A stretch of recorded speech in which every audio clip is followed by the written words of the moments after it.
Andy? Yes. Maybe we could see if Mr. Aponte or Mr. Berkman are here. I did not find them. They're not here yet? Okay, we could try letting them in later on. They are both limited participants. Right. Okay, thank you. So, Madam Secretary, if we're going back on the record shortly, I think we're now up to public commenters. So I think the first speaker up will be Sophia Owen. And I do see her. Well, I will call us back to order then and note that Mr. Costco is back with us for the record. Okay, great. Okay, and you said the first public commenter is here? Yes, I'm moving her into the panel right now. There she is. Okay, Ms. Owens, you may begin. Back on the record? Yeah. Is our stenographer here? Yes. Okay, didn't see you. Ah, there you are. Hi. Good evening. And I didn't see Miss Owen. Is she in yet? She is. I am here. There you are. Hi, Sophia. Before we start Miss Owens' time, I just will set a few of these last minute reminders. So we are going to call on members of the public to comment in the order in which they pre-registered, and because of the number of commenters that have requested to speak, we'll be asking people to keep comments to approximately 3 minutes each. Please raise your hand using the raise hand icon or dial *9 on your phone so we can find you, and then we will place you in the virtual podium to speak. And if you can state and spell your name for the stenographer and provide your address before your comments, please. Okay, thank you, Ms. Owen. Madam Chair, my name is Sophia Owen. It's S-O-F-I-A is the first name and O-W-E-N is the last name. And my residential address is 351 South Huntington Avenue, apartment 3 in Boston, 02130. As I said, my name is Sophia Owen. I'm the staff attorney and the director for Environmental Justice Legal Services at Alternatives for Community and Environment, or ACE, in Roxbury, Massachusetts. For over 25 years, ACE has built the power of communities of color and low-income communities in Massachusetts to eradicate environmental racism and classism, to create healthy and sustainable communities, and to achieve environmental justice. I'm here tonight in solidarity with Green Roots and the residents of East Boston to request that the EFSB reject the tentative decision and reopen consideration of all aspects of this project, including whether it is necessary at all.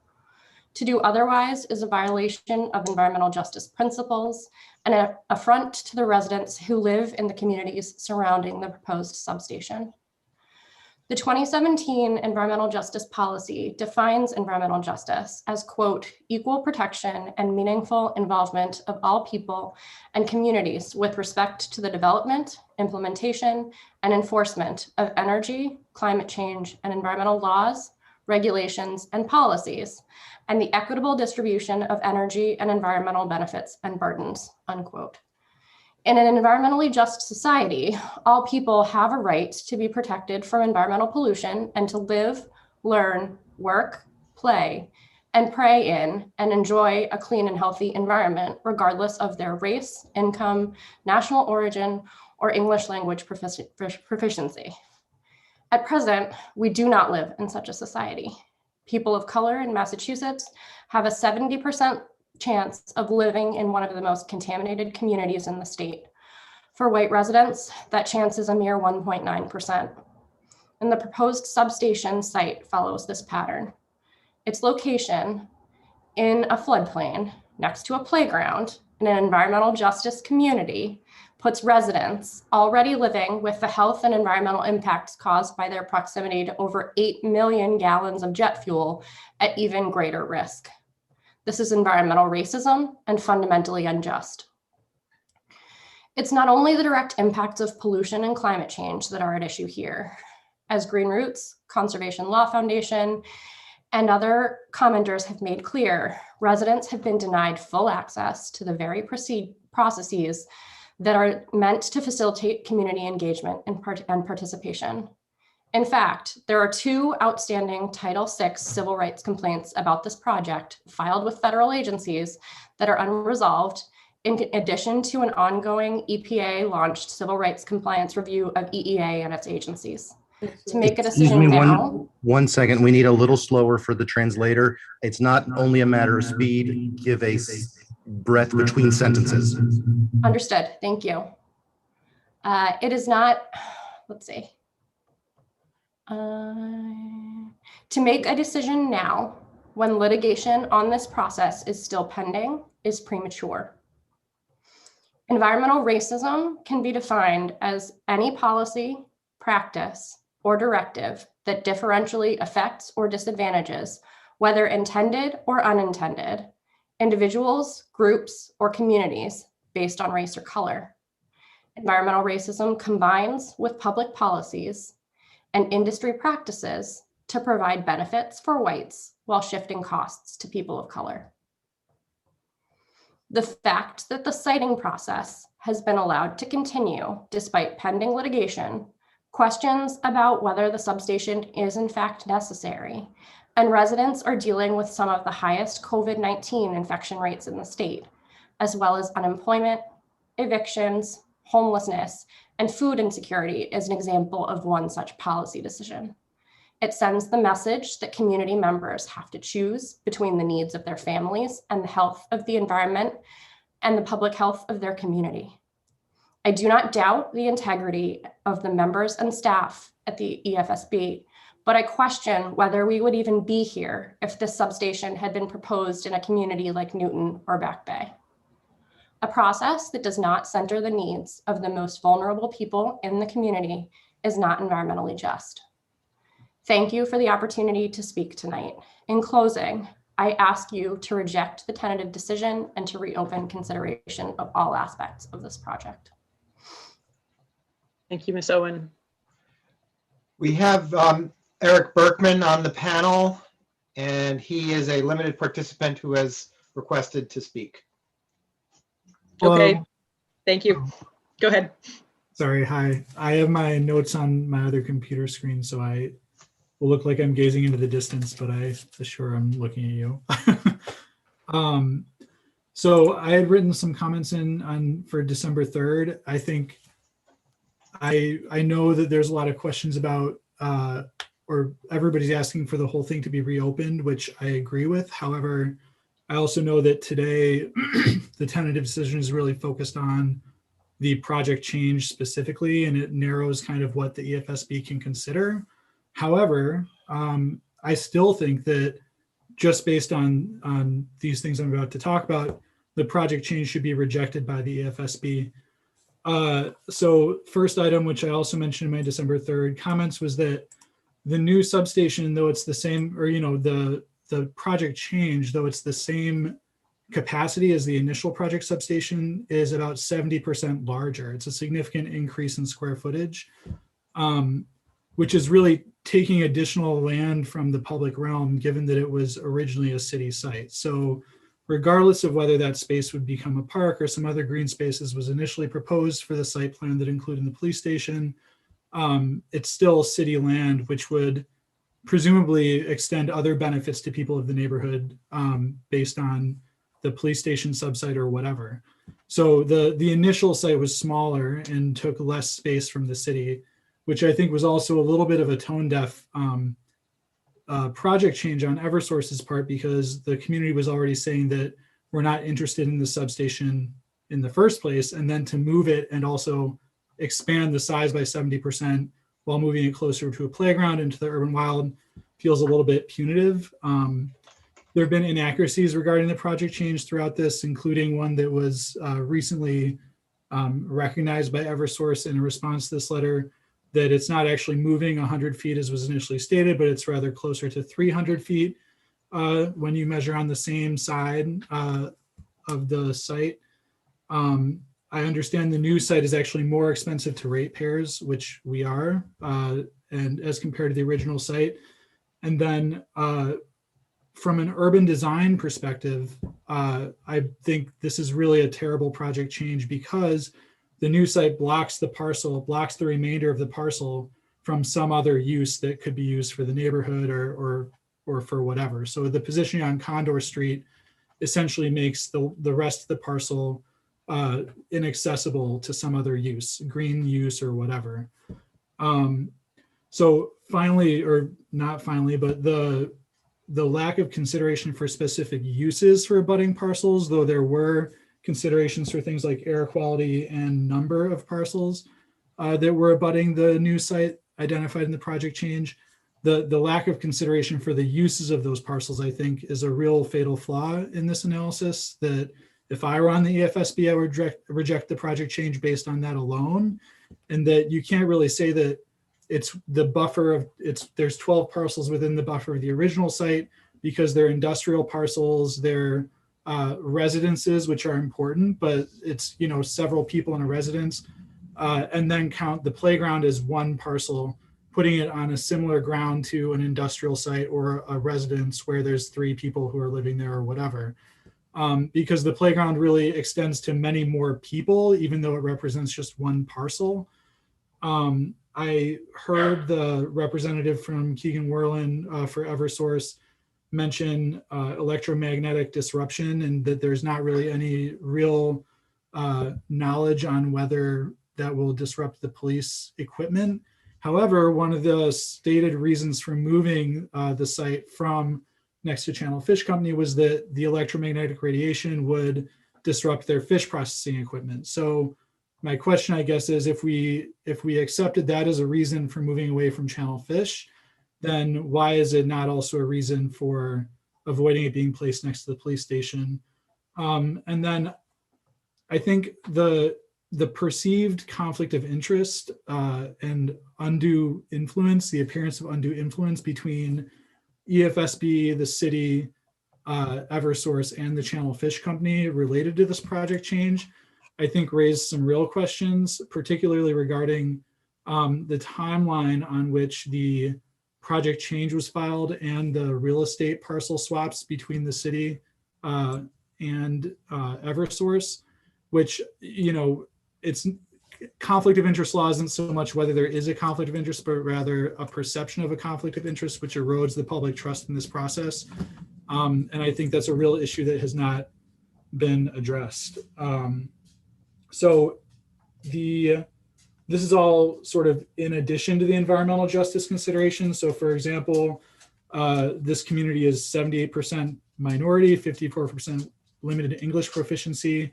38% of our community are under twice the poverty level, which is $52,000 for a family of 4. I'm sure that all of the EFSB staff on here are making more than $52,000 a year. And you could probably imagine living in this community and supporting a family of 4 on $52,000 for your household. So it's amazing to me, even if you set aside all the arguments, which I think are valid arguments for whether the substation needs to be here in the first place.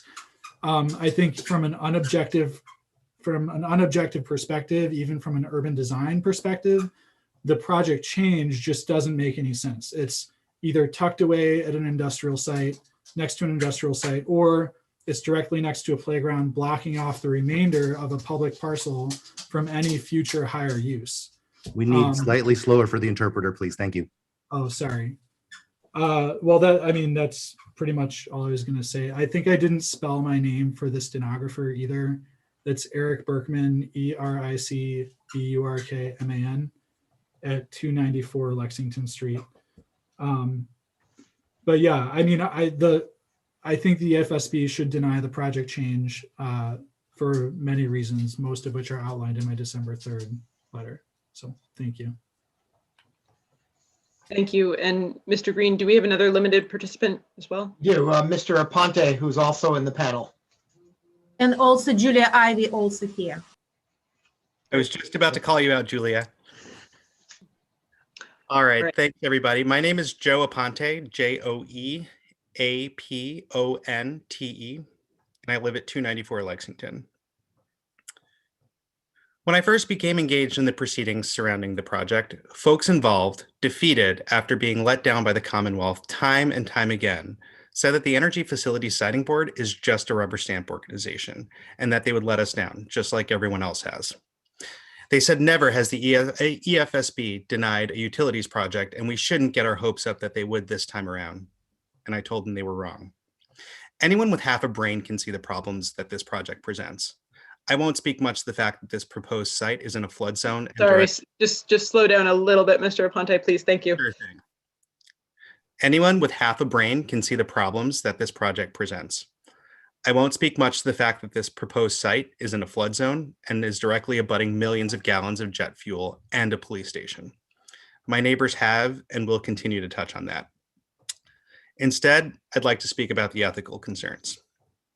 The first time I delivered comments on this project, everyone present noticed you all, the siting board, situated between two Eversource logos on the stage at East Boston High School. Commenters, including Councilor Lydia Edwards, noted the faux pas, but nothing was done about it until I stood up and refused to speak until the logos were taken down. Regardless of intentions, I need you to notice the optics of the situation. In other instances, meetings in a predominantly Spanish-speaking environmental justice community were conducted without interpretation for Eastie residents, who are predominantly Spanish speakers. You, Secretary Theoharides, even on the last meeting on December 16th, commented that the site move was approximately 200 feet. That's your quote. In reality, it's closer to 400 feet.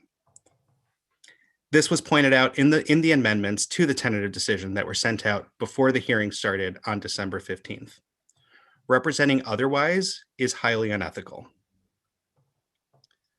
A large percentage of the energy load is needed by Boston Logan Airport. That's why the closing of Logan Airport hypothetical that was spoken and was discussed in such detail on December 16th.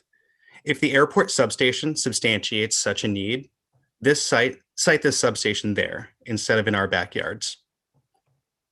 We'll hear more tonight, I'm sure, about backroom underhanded dealings between Channel Fish Company, the City of Boston, and Eversource.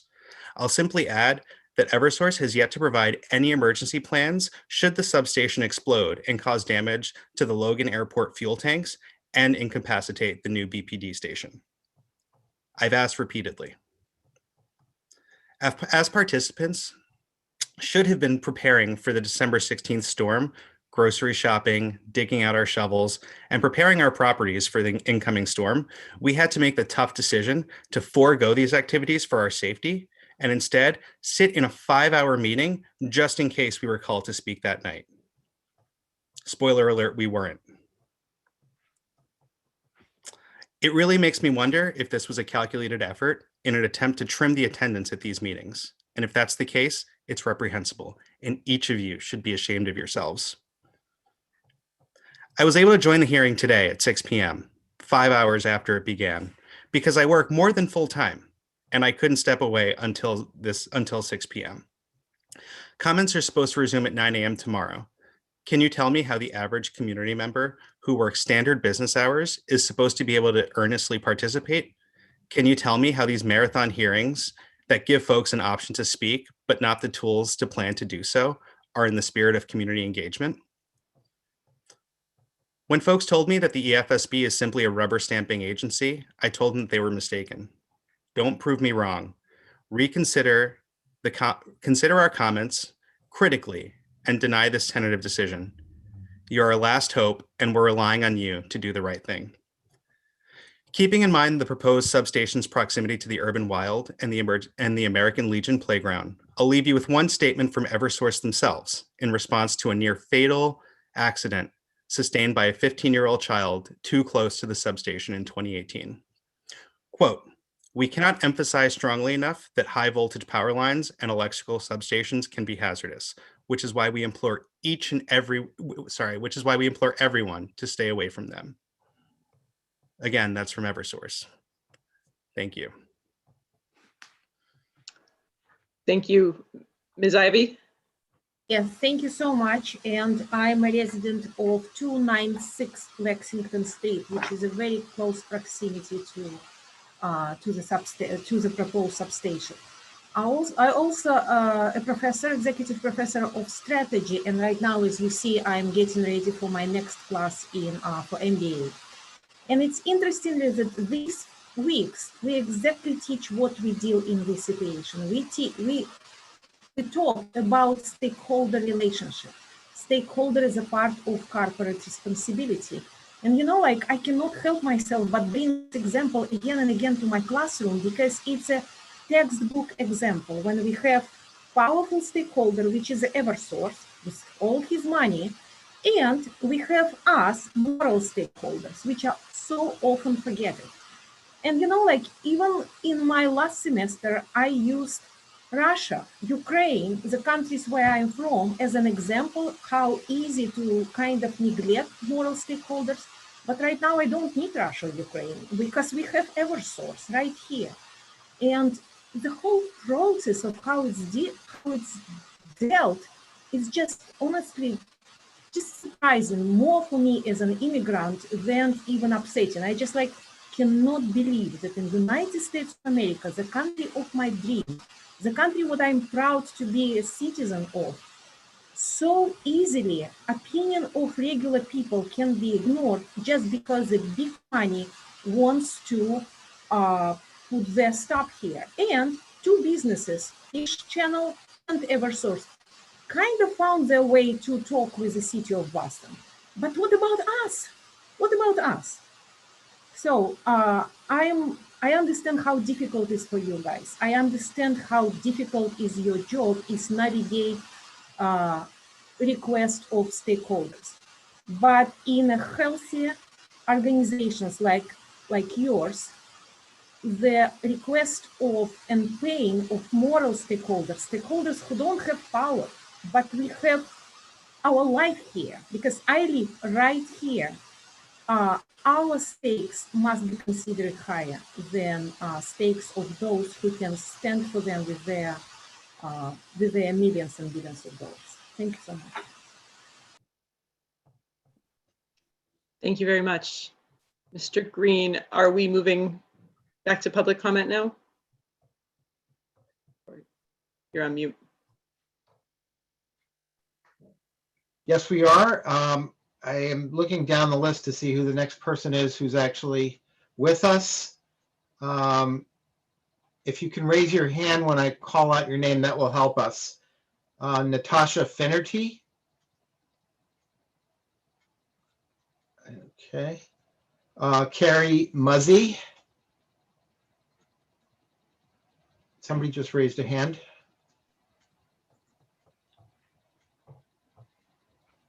In the panel. Oh, there she is. Okay, could you unmute yourself and turn on your camera? Hello. My name is Carrie Muzzy. Carrie, K-A-R-R-Y. Last name Muzzy, M-U-Z-Z-E-Y. And I live at 251 Heath Street in Boston. And I'm here in solidarity with Green Roots and the East Boston community, because I, like many others, care about environmental justice. And when I consider the process that has taken place to move this substation forward, the word I think of most often is injustice. From the beginning of this hearing process, when East Boston residents were provided inadequate translation services, to this hearing taking place on Zoom for 7 hours in the middle of a pandemic that is disproportionately affecting the community that's most affected by this project. And on a weekday when many interested parties have to work. This is just piling on the injustice. And as we've all heard, East Boston is already overburdened with industrial infrastructure, jet fuel tanks, road salt, a major highway, and the airport. And Not once in 2 years of attending these hearings have I heard a resident speak up and say they're in favor of siting the substation in their neighborhood and that it's a good thing Eversource is building this. As previous speakers have pointed out, Eversource has failed to publicly demonstrate the ongoing need for the substation to the public. The data that Eversource placed into the public filings is redacted, and the projected development that they cited to justify the need have already been built, and there have been no issues with grid reliability, which at the very least introduces some doubt about whether this substation is urgently needed. And as testified by Green Roots and CLF, the public with limited English proficiency were not adequately included in earlier hearings deciding on the need for the substation before the project change. And I agree with Ms. Owen that pending litigation should be resolved before moving forward. And at this point, after more than 5 years have passed, and after hearing the testimony of Ms. Woods, many of us would agree that the question of need clearly needs to be reopened. And based on the comments made by the board at the December hearing, if there wasn't so much worry about setting a precedent that might move us toward a more democratic hearing process, or worry about not following the prescribed and predetermined procedure, I wonder if there would be more willingness to reconsider that essential component of need. And Thank you, Ms. Mosey. We may need to move on at this point, if you just can wrap up. okay. The EFSB has a duty to provide a space for meaningful participation from the community. And to me, meaningful participation means that the public is able to fully understand the proceedings, voice their concerns, and to be reassured that their concerns are being considered by the board of decision makers. And the concern specifically about need is critical for the approval of this project, and the public deserves for it to be addressed fully and in a transparent manner, and not for it to be dismissed simply because it would set a precedent that may create more work for the company and the board. And for Eversource, this project is an investment, but because of the DPU's process, they're virtually guaranteed to see a return on that investment. And for the community, this project is a liability and a burden, and the cost for it will come out of their pockets. And I think if this was a process that truly had integrity, the board would reject the tentative decision and reopen the question of need. Thank you, Mr. Green. Next speaker is Nafis Hassan, who is in the panel.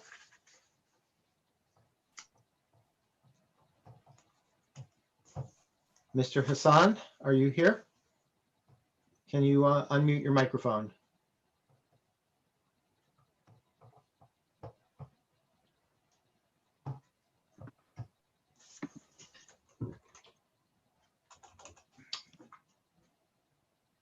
Was here. Oh, sorry. Moving him now.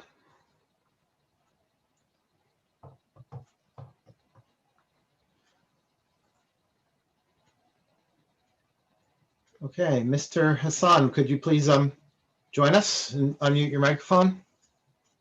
Yep, I just did. Thank you. Thank you, Madam Chair and Mr. Green, for giving me the opportunity to speak. My name is Nafis Hassan. That's N-A-F-I-S-H-A-S-A-N, and I'm a resident of Jamaica Plain in Boston. Before I begin, I'd like to acknowledge that I'm speaking to you from the stolen and unceded territories of the Massachusetts and Pawtucket tribes. Today, I'm here to speak as a concerned resident of the Commonwealth and an organizer with the Boston chapter of Democratic Socialists of America to voice my concerns in opposition to Eversource's proposed substation in East Boston. I'd like to echo what others have said regarding the question of need, that it is not justified, and the rushed manner that this hearing is being held despite ongoing Title VI complaint and civil rights lawsuits I'd also like to note the dire situation that East Boston residents are particularly in. An October 2020 report by the Metro Area Planning Commission identified more than 80,000 renter and owner households at risk of eviction in Boston. According to the Department of Public Utilities public docket number 20-58, as of December 2020, 1 in 5 utility customers face utility debt, with the average low-income account owing $645 on their gas bill and $1,377 on the electric bill. The utility shut-off moratoria, while allowing for some reprieve, has also allowed this debt to build up without any meaningful plans by the investor and utilities to help the customers pay back this debt. The customers will be forced to pay this debt or face shut-off starting in April. Additionally, 874,327 residential customers in arrears, only 18,428 have a path to debt forgiveness through the arrearage management plans. While the number of Eversource's residential customers with arrears haven't changed significantly, there's a huge drop in the number of customers on these repayment plans, especially in the low-income bracket, many of whom live in the East Boston area, or many of the East Boston residents belong to that bracket. Considering that Eversource already won a rate hike set to begin November 2021 under Massachusetts Attorney General's settlement deal with Columbia Gas and Eversource, this will only result in bleeding the working class people dry, the people who constitute a large portion of Eastie, and who will be paying for this $50 million substation with Eversource reaping the profits. In fact, I wholeheartedly agree with Mass AGO that all new infrastructure development by utilities should be paused if they are to recuperate COVID-19 related costs as outlined in the DPU public docket number 20-91. I urge the board to seriously consider the ravaging effects the pandemic has had and continues to have on the East Boston community before imposing a great environmental as well as financial burden on the residents of the area. Before you approve the substation, I ask you to consider the historical injustices brought upon this community by the city and the state. And if you want to perpetuate those further, allowing the substation a clear violation of environmental justice, for all the lip service about environmental justice by this administration has failed to live up to the lowest expectations of enacting it. I hope you'll consider matching your action with your words by rejecting Eversource's proposal and reopening the question of the need of the substation. Thank you. Thank you. Our next speaker is Jennifer Stevenson, who's in the panel. My name is Jen Stevenson Cepeda. That's JenStevenson, Cepeda is ZEPEDA. My address is 7 Joseph Street, Somerville. So I am the Associate Director of Climbable, and we're a Cambridge-based and woman-run nonprofit that works on the technical translation of energy and environmental issues to engage more people on these important topics. Excuse me. Thank you, Madam Chair, for giving me a moment to provide some feedback. The current concerns I have fall into two main buckets. The first is equity, and the second is need. East Boston already shoulders a disproportionate amount of environmental and industrial burden. Nearly all of it is designated as an EJ community. I do not believe we should add to that burden by building yet another piece of infrastructure in their neighborhood, especially when it would be sited so closely to a park. If we listen to the people here today and at the December hearing that I was attending, I don't hear any public support for this project. If public engagement is truly an important part of the process, then we need to not just pay it lip service by having these meetings, but actually really listen to what people are saying and take what they say into account when making these siting decisions. Policy and decisions by groups like EFSB can only benefit by listening to the communities most affected by environmental impacts, since they are the ones who know better than anyone the nuance of their challenges and the solutions that can help address them. Massachusetts can do more in working towards environmental justice. This project, cited in an EJ community, is an opportunity for Massachusetts to show the rest of the country how seriously we take these questions of equity. My second concern is about need. I'm not sure if there is or isn't need for this project, but but that's because there's a lack of transparency and access to the data that would allow third parties to assess need is not available. It's my understanding that the data that the utility used to establish need is now over 5 years old, and that demand has been consistently below ISO forecasts for the past 10 years. It seems only fair that we do our due diligence when we're talking about projects that ratepayers will pay for to make sure that the proposed work is truly necessary. To do this fairly, all stakeholders need the same data Eversource has. Lastly, I personally believe it's critical that everyone, citizens, corporations, and municipalities, do everything within their power to expedite the transition to clean energy as a way to counteract climate change. If the Union of Concerned Scientists study shows that the energy need in the same load bucket can be met with solar and storage and meet it more cost effectively than a substation, I would think it is in the EFSB's responsibility to consider this as a viable alternative. I'm not sure who can reopen the question of need on the docket. I don't know if it's only Secretary Theo Herides or if it's anyone on the EFSB or a certain number of members. But regardless, and precedent aside, I would like to request that you reopen the question of need and take into account the questions on equity and justice that I and so many others have mentioned throughout the process, including today. Thank you. Thank you. Next up is Claire Miller. Thank you. Good evening. My name is Claire Miller. I use they, them pronouns, and I'm the Movement Building Director for Unitarian Universalist Mass Action. Our mission is to mobilize and organize UUs to confront oppression by centering the leadership of those who are most impacted by forms of oppression and injustice, including environmental injustice. Today, I speak in opposition to this project. I ask that the EFSB reject the tentative decision, and I want to make 3 quick points. Number 1 is that Unitarian Universalists believe in justice, equity, and compassion in all human relations.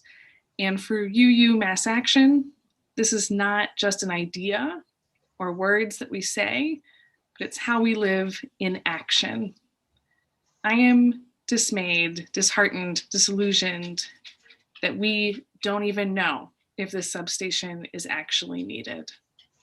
Eversource says yes, other experts and data we can't see say no.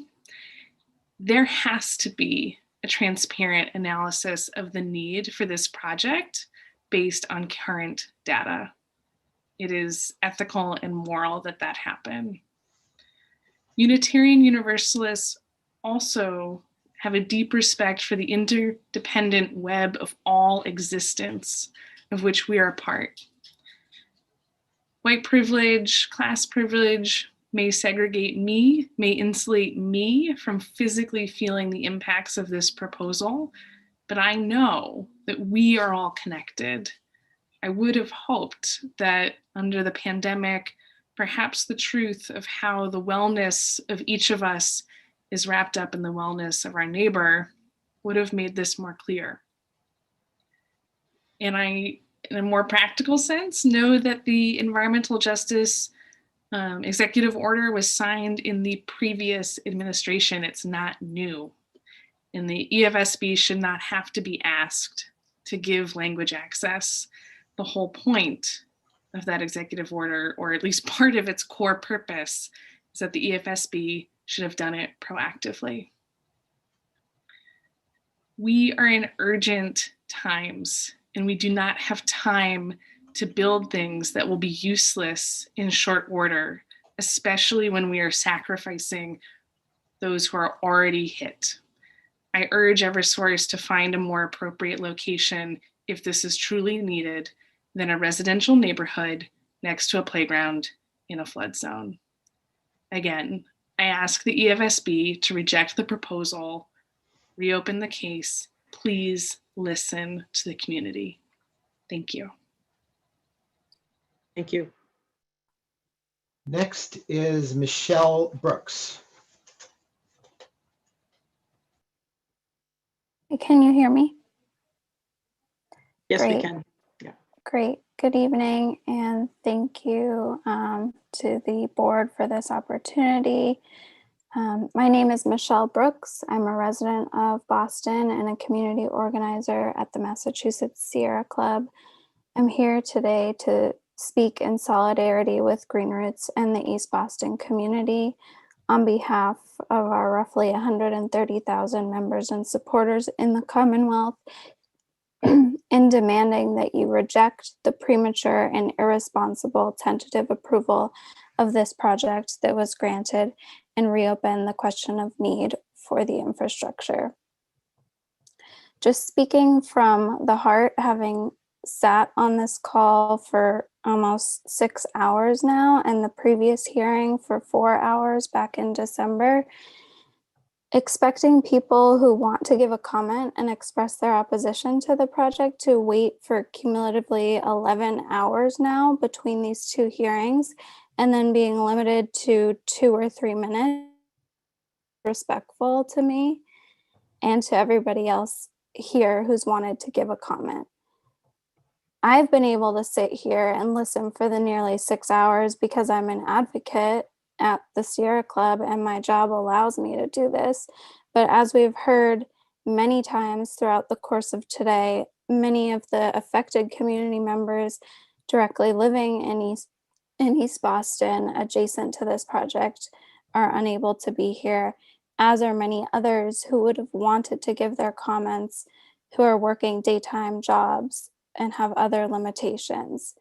We know that this is intentional from this board and from the administration, and it is classic illusion of inclusion, where you will say, yes, we will give you the opportunity to give a public comment, but only if you sign up in the proper time window in advance with the right person, and then wait for now 11 hours between the two hearings to just sit here and listen to you all talk without having any opportunity to engage.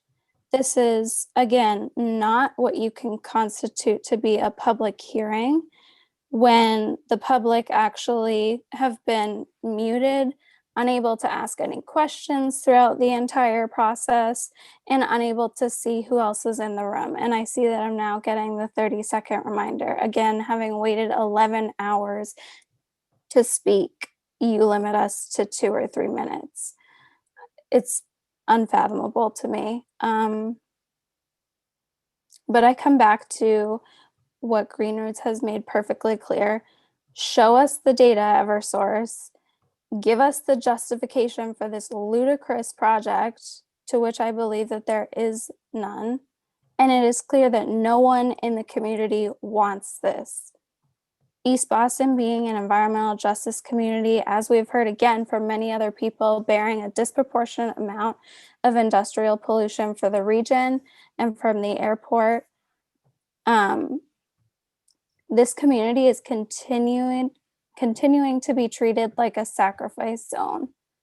This is environmental racism, plain and simple, and it's unacceptable.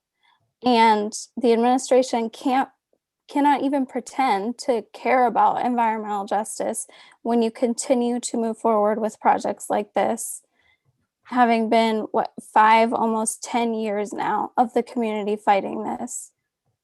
So again, I would urge you to reject the tentative approval of this project and reopen the question of need. Thank you.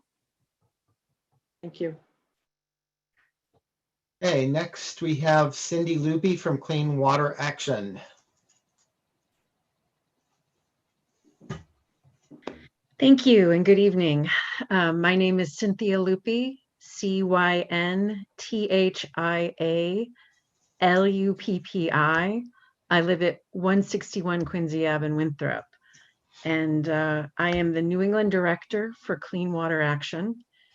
I speak here on behalf of our over 30,000 Massachusetts members to raise serious concerns about the Eversource substation proposed for East Boston. And more personally, I also speak as a neighbor living in Winthrop with significant questions about area impacts in light of the heavy burdens already placed on residents of East Boston and Chelsea. As a neighbor, I know firsthand how COVID-19 is devastating these neighborhoods and adding to the complexity of conditions on the ground that are mired in systemic racism. Most urgently, I share our opposition to the proposed siting of the project based on the imperative of environmental justice principles, as you've heard from many others over the course of these proceedings. The Commonwealth of Massachusetts has affirmed and reaffirmed its commitments to these principles, particularly in the weeks since the murder of George Floyd, when our nation has continued to grapple with the terrible impacts of racism across the board. Given the cumulative weight of existing burdens in this environmental justice hotspot, including Logan Airport and the tanks of jet fuel, as others have mentioned, among other things, we seriously question the siting of any facility of this sort that would pose additional health and safety concerns. For the record, we do not agree with staff assessment that the additive impacts from this facility would be minor, particularly in light of the potential for catastrophic accidents or fires. Frankly, this question of potential fires should not be brushed over. And as a neighbor in the general area, it's enough to keep one up at night, let alone the folks who live directly adjacent to the proposed site. For this reason, we believe that a more thorough assessment of safer alternatives is the only just course of action before you. The issue of alternatives to a proposal is, in our opinion, the single most important question before you as a deliberative body. This is the heart of the matter. If a current need is identified, and as you've heard, there are some deep questions and a good amount of community skepticism about this, can it be met by a less burdensome approach? We've heard about the study by the Union of Concerned Scientists that points to clean tech alternatives to a substation. We've also heard about alternative project locations at Logan Airport that would also reduce community impacts and center the project where there is more of a potential need. We submit that it is part of your due diligence, given the weight of environmental justice questions before you, to reject the project change and move forward with thorough environmental alternatives assessment. And I understand that these are not easy issues and that this is a hard hearing for all involved. So I want to thank you for this opportunity to share our remarks and hope that you are hearing deeply from the community the scope and the level and the depth of our concerns. Thank you. Thank you. Oh, Mr. Green, you're muted. Next is Mary Vance. Hi, my name is Mary Vance, M-A-R-Y, last name V-A-N-C-E, and I live at 145 Princeton Street in East Boston. I'm extremely concerned about the safety of the residents of this community. Not only are the projects that Eversource originally listed to justify the need for this substation functioning fine without it, but it endangers the lives of everyone in my neighborhood. At one of the previous community meetings regarding this project in 2019, we were told that Eversource does not have an emergency evacuation plan should the substation explode or catch fire, which are very real possibilities considering its placement at the intersection of a known flood zone and an 8 million gallon tank of jet fuel. Your response to our questions was that we should rely on the already overburdened Boston Emergency Services. Over 55,000 people call East Boston home and an additional 45,000 in Chelsea. How do you propose we evacuate from this island? Even if you don't care about preventing the possible death, injury, and forced relocation of those in this community, the fact that you're so obviously ill-prepared to handle a potential emergency situation is a huge liability for Eversource. Furthermore, with nearly 80% of New England's heating fuel nearby, you're opening yourselves up to even more possible lawsuits when thousands of people do not have access to heat their homes.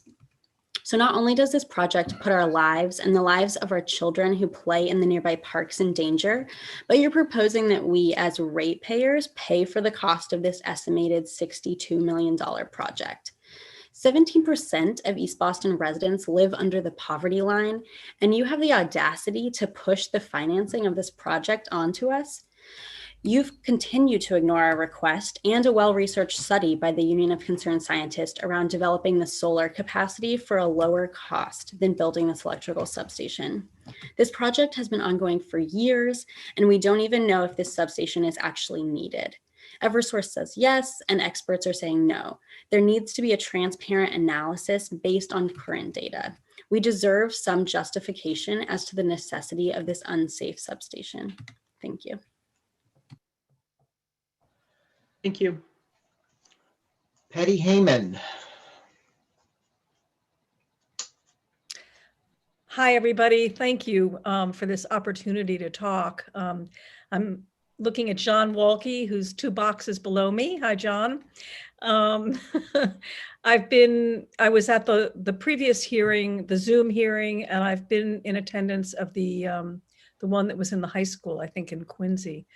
I'm coming here to speak as a member of Mothers Out Front, which is a state and national organization that came together about 7 years ago to bring mothers together. And at the heart of our organization is protecting children. And I am the co-coordinator of the environmental justice team and deep ally of Green Roots and East Boston. We have a chapter of Mothers Out Front in East Boston. And I think there's not a lot of new things I can say. I've been listening to tremendous speakers we've had here. And I think that just to say, I can't imagine being in your shoes, the sitting board. I can't imagine what it's like to listen to the incredible intelligence of all the speakers who have come forth, whether that's, Representative Adrian Maduro, John Walke, numerous people who are from the community, who are from Green Roots. I am struck by the substantive knowledge and perspective that they have. And I can't imagine that you would come into this community and actually build this substation.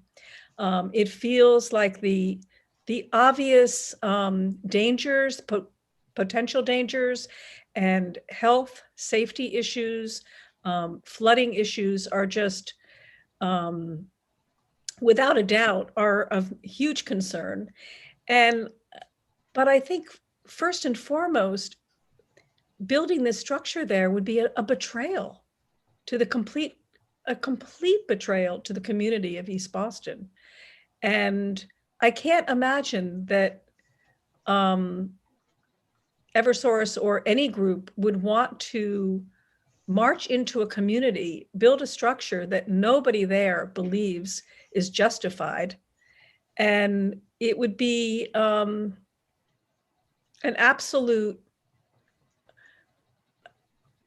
I can't even find the word. It's just an outrage that this would happen. So I can't imagine that any of you will vote to complete this project. It would be shocking to me, actually.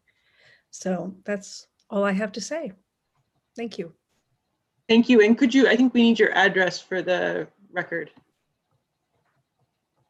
But I see the spelling of your name, so hopefully the stenographer has gotten that. I've got it. I'm fine. Oh, you're good. Okay, great. I took it down. Thank you. Thank you. Okay, next, I believe, is Moreo Fernandez y Mora.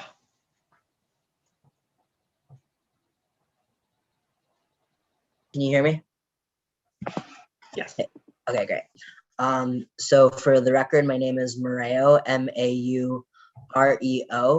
Last name Fernandez, F-E-R-N-A-N-D-E-Z, space, the letter Y, space, Mora, M-O-R-A. So that's Maureo Fernandez y Mora. And I don't really have a lot to say that hasn't already been said. it's incredibly difficult for me to witness as a Massachusetts resident what is happening to Chelsea, which is such an essential capital of labor within Massachusetts that I know I personally benefit from. These are essential workers who are already exposed to much greater health, environmental and public health risks than whiter, wealthier neighbors, many of which we've seen the consequences during this pandemic, where the rates of COVID have been much greater in areas like Chelsea, in part due to the ongoing health and public health burdens that they're facing as an environmental justice community. And if we were living in the type of state that Massachusetts claims it wants to be, I believe that it would be enough that we've heard near unanimous feedback from the community that they don't want this substation here. I think that if we were living by our principles, that would be enough to at least take the project to Mass Airport, where Eversource continues to refuse to explore creating their substation there instead, despite the fact that Mass Airport is by far the largest user of that energy that would be created. And I want to say, I know Chelsea, I've worked in Chelsea. I find it absolutely outrageous that such a rich, well-resourced company has done less in the area of public outreach than a nonprofit worker like myself. Oh, and I forgot to say, I'm also the Associate State Director of Clean Water Massachusetts, and I've actually worked in door-to-door outreach with Chelsea. I find it absolutely egregious that such a well-resourced company would dare to go into a community that is predominantly Spanish-speaking without adequate interpretation, and in some cases, no interpretation at all. Again, if you have the resources to do better, that's really your bare minimum. You should be providing adequate opportunity for everyone to make their case. And despite the lack of adequate outreach, I think we've heard really clearly that this substation isn't wanted. And we've also heard serious concerns backed up by the city's own research that this substation might be in an area that could be easily flooded, adding on to the risks and dangers that Chelsea residents are already facing at an even greater risk. And so for all of these reasons, I hope that you will that you will make a decision that is in accordance with all of the feedback that you've heard today, most especially from the residents that have really gone above and beyond to make this process accessible for themselves and demonstrate why the station isn't wanted, needed, and needs to be rejected by you. Thank you. Thank you. Our next speaker is Sriram. Hi, my name is Sriram Madhusudanan. I'll spell my name for the record. S as in Sam, R-I, R-A, M as in Mary, last name M as in Mary, A-D-H-U-S-O-O-D-A-N-A-N. My residential address is 4040 Gartland Street, apartment 3 in Jamaica Plain. Good evening, everyone. My name is Sriram Madhusudanan. I'm with Corporate Accountability. We're a Boston-based nonprofit that challenges the abuses of transnational corporations and have more than 100,000 members and supporters across the country, including in the state of Massachusetts. And as I mentioned, I'm also a resident of Jamaica Plain. And I'm here to stand in solidarity with community members and residents of East Boston and Green Roots who've spoken out time and again against the siting of the Eversource substation in the neighborhood. The question for the board is very simple. In a pandemic, in a historic moment of uprisings for racial justice, do you stand with the community of East Boston, people who time and again have told you they don't want this substation in their neighborhood, or do you stand with polluting corporations? We're in the midst of a pandemic that has taken countless lives. As you've heard already, Chelsea and East Boston continue to be some of the communities that are hardest hit in the state. And these communities have seen some of the highest rates of infection and continue to face issues of eviction, homelessness, food insecurity, and so much more. And as made clear by testimony over hours today and before in December and even before that, Even before the pandemic began, community members across East Boston spoke out time and again to challenge the proposal. We've seen time and again that Black and Brown communities are the ones chosen as sacrifice zones for polluting and harmful projects. This is wrong, it's unacceptable, and it's an injustice. As community members have testified time and again, this location is in a flood zone in a residential area within 800 feet of millions of gallons of jet fuel. In our work, we see time and again how times of crisis are used to ram through otherwise unpopular projects by corporations. And I have to ask, sitting through hours of this hearing, is that what we're seeing here? Why else must this hearing happen right now on a weekday in the middle of a pandemic that is continuing, and when it is so difficult for residents and community members to attend, and to hold it over Zoom, which, as again we've heard, presents significant accessibility issues for the community. And I would again like to remind you that in December, 16 elected officials across Massachusetts sent a letter to you, Madam Secretary, backing the call from the community to postpone the original hearing and reopen the question of project need.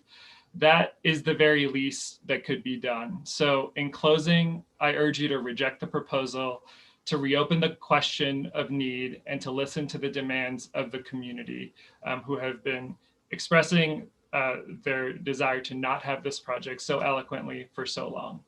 Thank you. Thank you. Next is Robert Pitsley.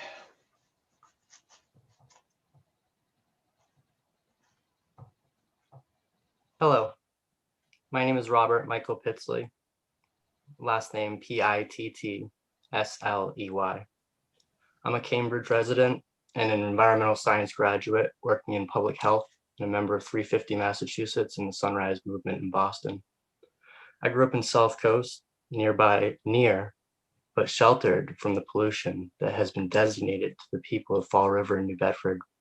And it was here, which I couldn't help but notice, members of the community fishing from the Acushnet River just outside, a collection of profitable and dangerous industrial equipment. As you can imagine, there were no CEOs, no executives, stakeholders, or decision makers living within or supporting those communities.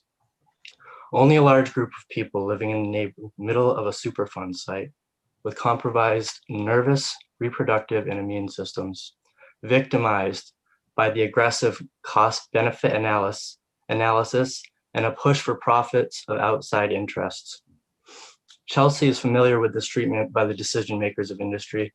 And to be perfectly clear, those aggressive, elusive, and inconsiderate patterns mirror the type of behavior that bring me here today and tonight. Eversource has never provided transparent presentation to the community of actual need for this project in light of ISO New England data and expert analysis from groups like the Union of Concerned Scientists and applied economic clinics that show a decline in electrical demand in the broader region and this area specifically. This mystery data that was used to justify the project is now 5 years old and out of date. While stating that they have performed extensive and multilingual outreach in the community, the experience of those that live in the immediate vicinity of the project is that is not the case, according to them. Many people, both English and Spanish speaking, have been unaware of the project and do not feel informed at all. Despite the city of Boston's own analysis, which shows a future flood risk in this precise location of the project and the past few years of street flooding right in front of the project, Eversource has not altered their proposal in any way to address these valid flood concerns. And Eversource has repeatedly ruled out the possibility of locating the substation on the grounds of Logan Airport when proposed by community members, even though that location would result in isolation of this dangerous infrastructure away from the community, better secure it from trespass and flooding concerns, and locate closer to major use of electricity in the area. However, it has recently been revealed that Massport will be working with Eversource to construct similar infrastructure about 1,700 feet from the proposed Condor Street substation. This year, people in Massachusetts made it clear they are concerned with the future of our public health, sustainability, and equity. Also this year, the world responded to the threat of our public health. In response to this pandemic, businesses, schools, and people everywhere were asked to make adjustments for the greater good. So tonight, I'm asking you to recognize and make adjustments for the greater good. Thank you. May I have one more minute? Sorry, I thought you were done. We're at time, and I'm encouraging people to keep to time so we can get as many folks in as we can. Thank you. Yeah. Next is Miriel Bejani, if I pronounce that correctly. Hi, it's Mireille Bajani, M as in Mary, I-R-E-I-L-L-E, last name Bajani, B as in boy, E-J-J-A-N-I. I live in Greenfield, and I'm a community organizer at Community Action Works, a regional nonprofit that works side by side with everyday people to confront those who are polluting and harming the health of our communities. I'm here in solidarity with Green Roots to ask you to reject the tentative decision for the East Boston substation. There are two key things that are clear to me in considering this project. First, as many have pointed out, residents in the area where this substation is being proposed are already suffering from tremendous environmental injustice. Hundreds of years of environmental use have contaminated the air, water, and soil of East Boston. On top of these historic factors, there are the present stressors of a highway, Logan Airport, and an active shipping channel that brings in gasoline, oil, and road salt. This community is already carrying more than its share of environmental and public health burdens. You should not add another one with this substation. Second, there is no need for this substation to begin with.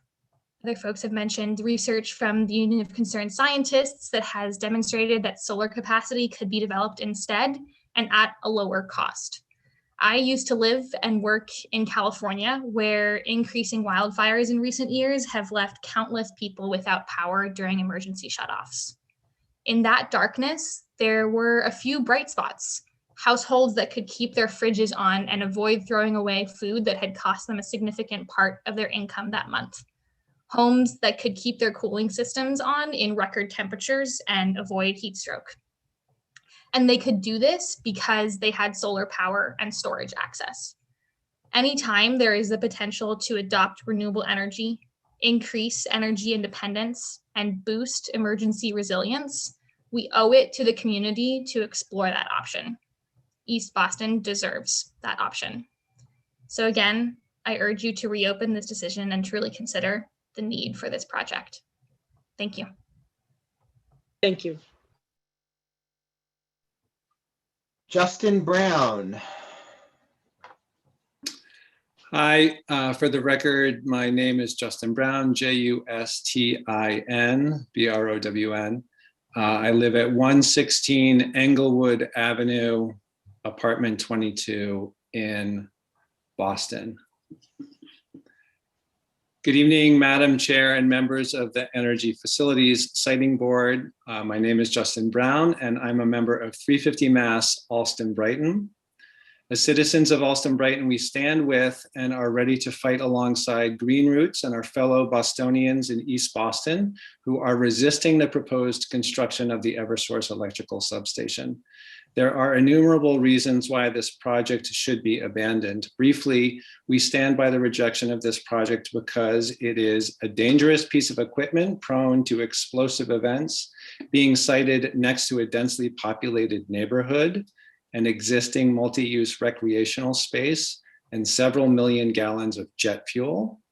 Because it is being sited in a spot that will increasingly be subjected to water inundation from extreme weather events, sunny day flooding, and rising sea levels due to climate change. and because it is being cited in a community already suffering from the results of decades of environmentally racist policy decisions. Furthermore, a recent Brown University study entitled "Who is Delaying Climate Action in Massachusetts" has laid bare what we all know.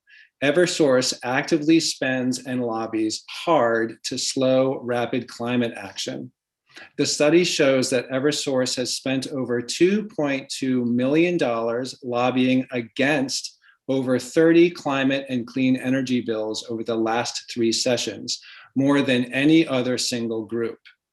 And along with the Associated Industries of Massachusetts, actively lobbied against a rapid transition to a renewable energy system.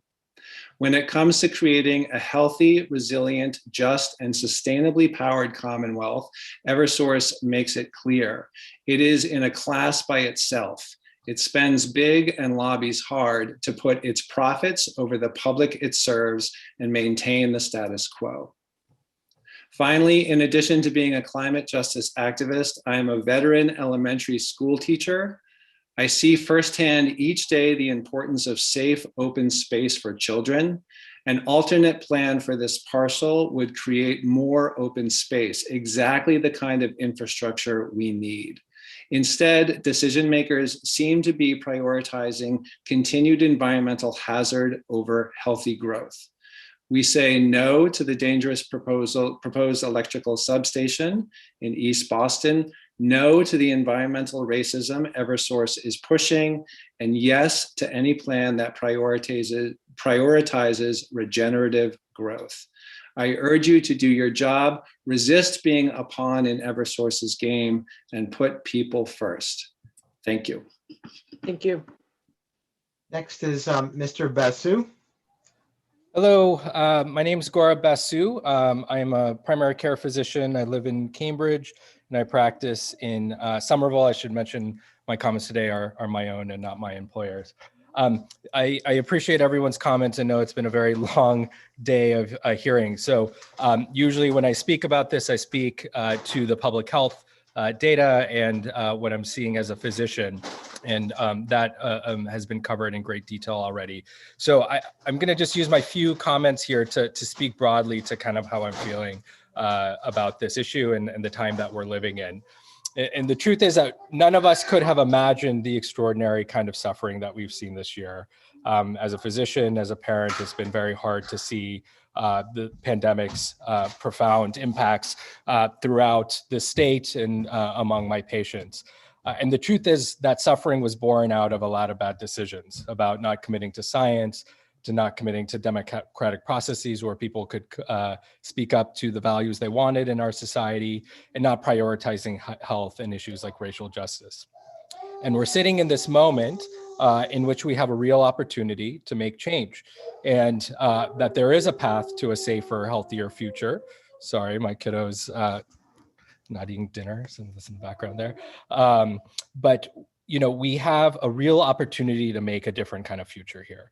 And this moment demands of us that we have the courage to envision something better, to let go of the way that we have done things in the past, and that we make a new covenant of the principles and the values that we hold dear.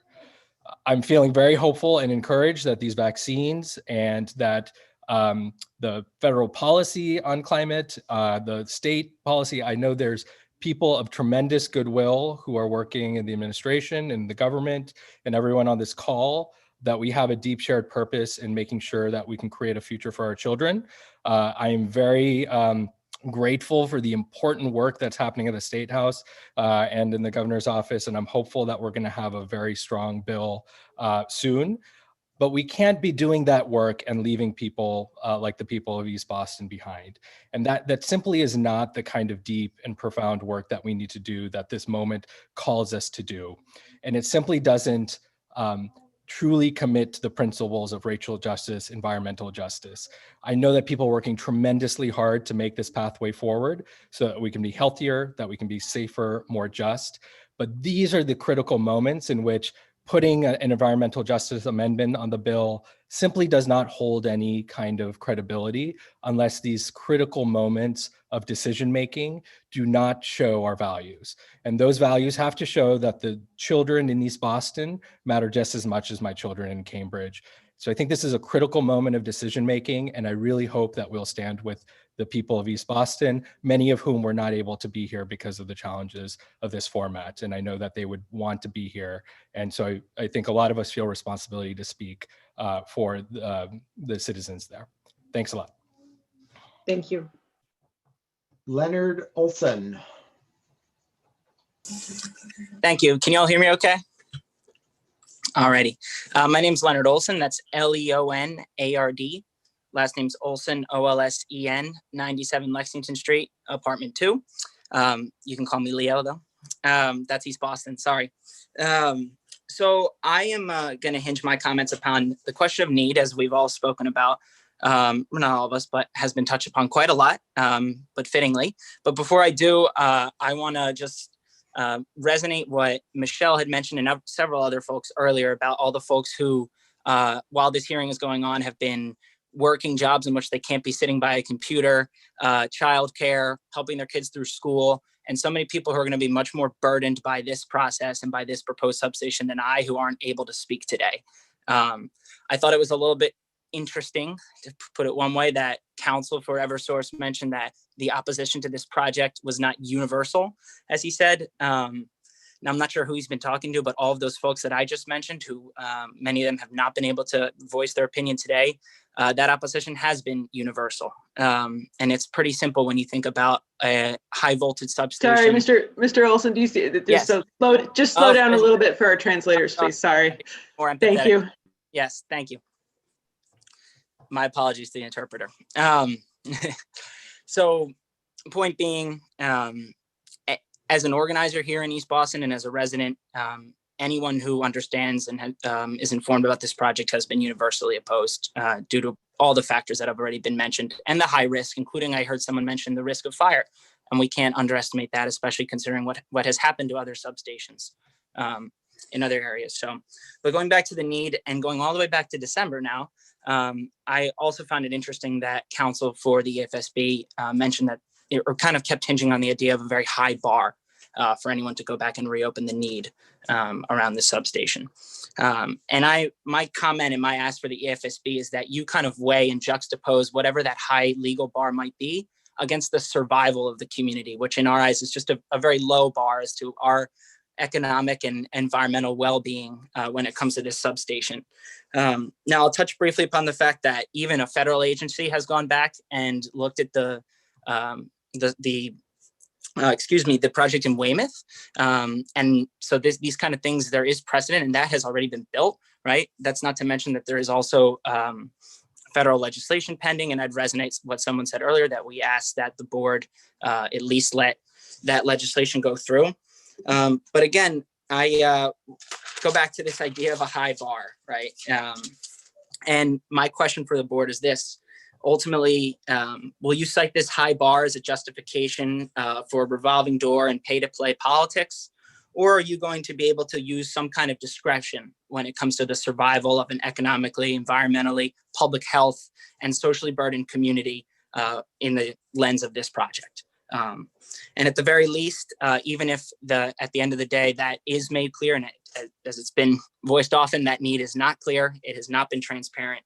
But as a side note, if the city could at least do, if the board, could do what they did, or what Eversource did with the city, and consider moving it to Massport property, where at least 1/3 of the energy is actually going to be used, as we have understood, I think that would be another alternative to addressing the inequities in this process. So with that, I'll cede back and thank you. Thank you. Mm-hmm. Next is Deborah Mariah Axner.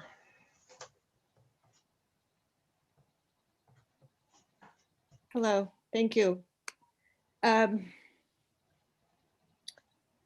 evening. I guess I would just, as a parent, I know that I wouldn't want my children living or playing near this substation. And I wouldn't want to live there. And I think that maybe you wouldn't either. The project is dangerous. The substation is near these tanks where 8 million gallons of jet fuel for Logan Airport is stored, and it's likely to flood in the next few years or at most decades. And the contact with water, I know you know this already, but it can cause explosions that would affect neighborhoods nearby. There's that risk. I urge you to reopen the question of need for this project. It's not clear that the substation is needed. Eversource has not provided evidence to that. And the projects that Eversource originally listed as justifying the need for the project have been built and they're functioning without the presence of the new substation. So we really need more of a justification for this project. But I also think that if the neighborhood doesn't want it, that's actually the most important reason not to have it. And, but I think the need is also a big part of that. I also think that it would have been better to wait until after COVID to have an in-person hearing. And a lot of people are discouraged from being able to come. So we're trying to build a community that's built on real democracy, where people have a say in what their neighborhood is like and what goes on in their community. And I know that you know that the community in East Boston doesn't want this, and that should be of the highest value in weighing the decision. Thank you. Thank you. Tanya Castro. Hi, I will spell it out for you. First name is Tanya, Tania. Last name is Castro Daunais, Castro-Daunais. And I live at 96 Byron Street, apartment number 2 in East Boston. Hello, my name is Tanya Castro Daunais, and I am a resident of East Boston. Hola, o meu nome é Tanya Castro Daunais e sou resident de East Boston. I am a member of 350 Massachusetts and of Mothers Out Front East Boston. I am here to speak out against the proposed Eversource substation currently planned for a flood zone sandwiched between millions of gallons of jet fuel and a playground in a densely populated neighborhood in East Boston. East Boston is home to one of the highest populations of children at 21%, a metric that increases our socially vulnerable index rating. Our kids and residents have so much stacked against them: pollution from planes, traffic congestion, harbor traffic and gas leaks, rising sea levels and flooding, and one of the lowest tree canopies. My husband grew up in East Boston, a neighborhood where I too feel right at home, as it reminds me of my own hometown, New Bedford. The immigrant families here in East Boston share the same hopes and dreams as my own immigrant family. Both cities are rich in their cultural diversity, are home to hardworking immigrants, have a thriving waterfront industry, and an incredible arts community. And both cities share yet another similarity: a history of toxic, polluting, and risky industries finding ways to take up space in our neighborhoods to do their dirty business and then drive back home to their homes miles away, where they will not have to live every day with the anxieties and health effects thrust upon them. Because these are not risks we were consulted about, but rather they are done to us. These industries often exhibit shady tactics used to circumvent the need to obtain community feedback by making it impossible for the community to give feedback. Failing to provide residents with more than one chance to attend a meeting on their schedule, often complicated by multiple jobs, or to understand what is being proposed in their own language, which often is not English. East Boston will not become the next Weymouth.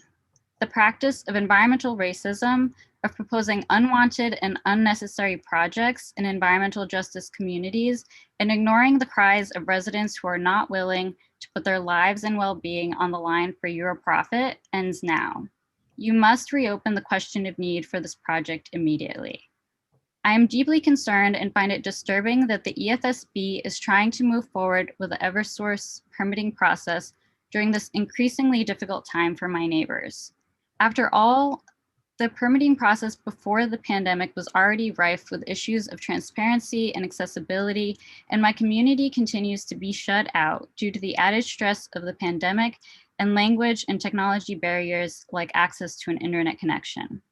Not to mention, you're also now missing a vital member of your board, Shalonda Baker, who has joined the Biden administration and who has exhibited the most concern for East Bostonians, both at the last meeting and in the media. Independent studies have shown that using ISO New England data, this proposed substation might not even be needed. In fact, the study showed that a better plan for East Boston would be to make use of its many flat roof triple-deckers, and that outfitting them with solar would meet any and all energy needs and save a lot of money doing it.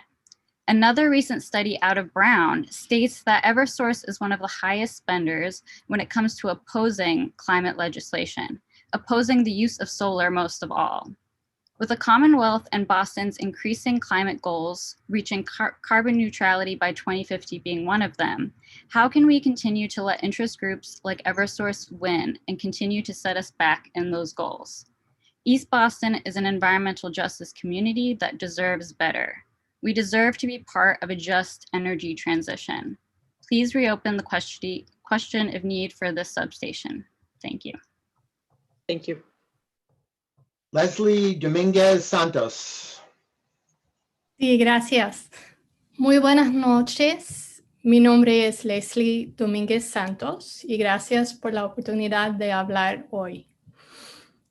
I am speaking to you today to ask you to please listen, to really, really listen to all of the residents that have been asking you for years to not build an electrical substation in a densely populated environmental justice neighborhood next to a popular playground, next to millions of gallons of jet fuel in an area that is known for flooding. I'm asking you to reopen this case in order to take in recent updated data that demonstrates there is not sufficient energy demand for this substation. Any estimates that include electric cars do not reflect the community that you're building the substation in. I'm asking you to look at the city of Boston's flood predictions to realize that rising seas affect flooding predictions for this site and to not put electricity in water next to jet fuel. I'm asking you to reconsider placing the substation on Logan Airport's property, given that they will be the largest user of the electricity. And I'm asking you to reopen the case so that you will truly listen to the community. Qué lindo que hoy en día hay interpretación para asegurar que todos aquí puedan entender. Qué lindo que aunque yo estoy hablando en otro idioma, ustedes me pueden entender. Pero cuando ustedes estaban tomando las decisiones que iban a afectar a esa comunidad por años y años, la comunidad no podían entender. Gathering community input means including every voice. When you are in a multilingual community, gathering input means providing translation and interpretation from the start in order to hear everyone's voices. And this has not happened. I'm glad that today you have interpretation, but you made a tentative decision without having everybody's input. You need to hear community input. On top of that, these meetings at 1 o'clock on a Monday in a community filled with essential workers who cannot clock out to speak is not taking in people's voices. East Boston has remote school. So the parents are trying to keep their children in school, yet you want them to be in a hearing. And the Wi-Fi in many of these homes is really poor. And how are they to access Zoom meetings with no Wi-Fi or limited digital access? It's also one of the most impacted communities by COVID-19. How are you gathering input when people are sick and dying? It is time to stop pretending that you care and give lip service to this false process. It is time to stand up for what is right. Eversource says not to reopen this case because it is already adjudicated, but this was not fairly adjudicated. Do not move forward with this business proposal. Listen to the science, but more importantly, listen to the community. We do not want your substation. Thank you. Muchas gracias. Thank you. Is Sarah Dooling with us? I am. Good evening. Can you hear me? We can. Thank you. Fabulous. Okay. I will keep my comments brief. This meeting has been quite long. For the record, I am Sarah Dooling, SARAHDOOLING. I am the executive director at the nonprofit organization Massachusetts Climate Action Network. MCAN works with advocates across the Commonwealth, decarbonizing our energy systems and promoting clean energy through state and local advocacy efforts. And I am here today to ask that you, EFSB members, reopen the Eversource substation case that is being proposed for the banks of the Chelsea Creek in a very densely populated neighborhood of East Boston, adjacent to millions of jet fuel, millions of gallons of jet fuel.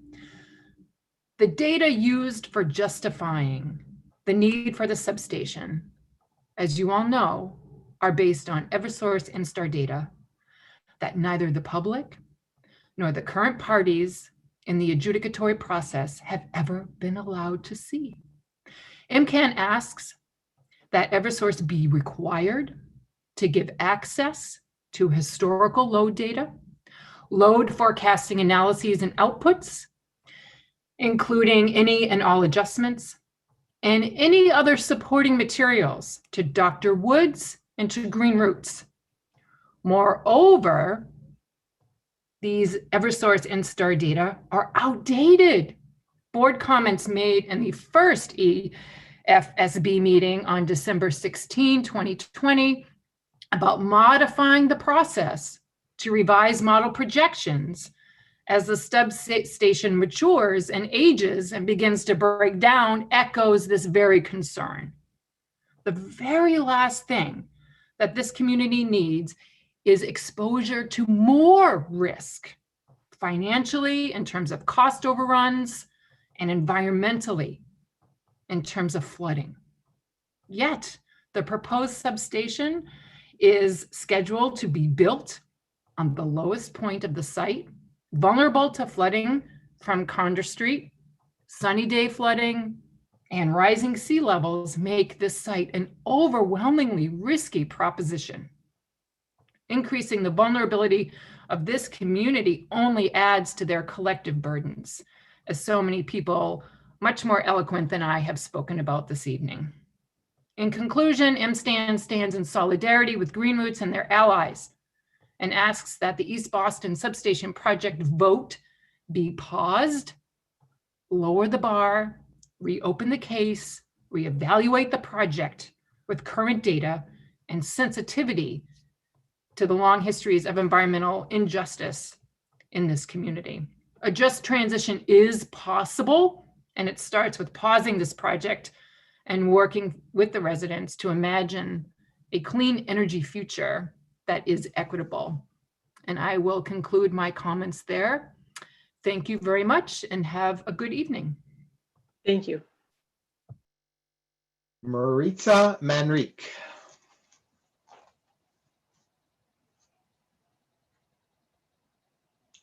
Is Maritza here?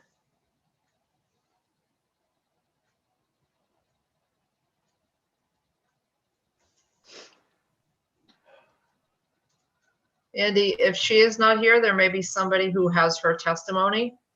She is a mother, and so John may have her testimony if she is not on the call. Oh, she's muted, actually, I believe. If she could just unmute her microphone.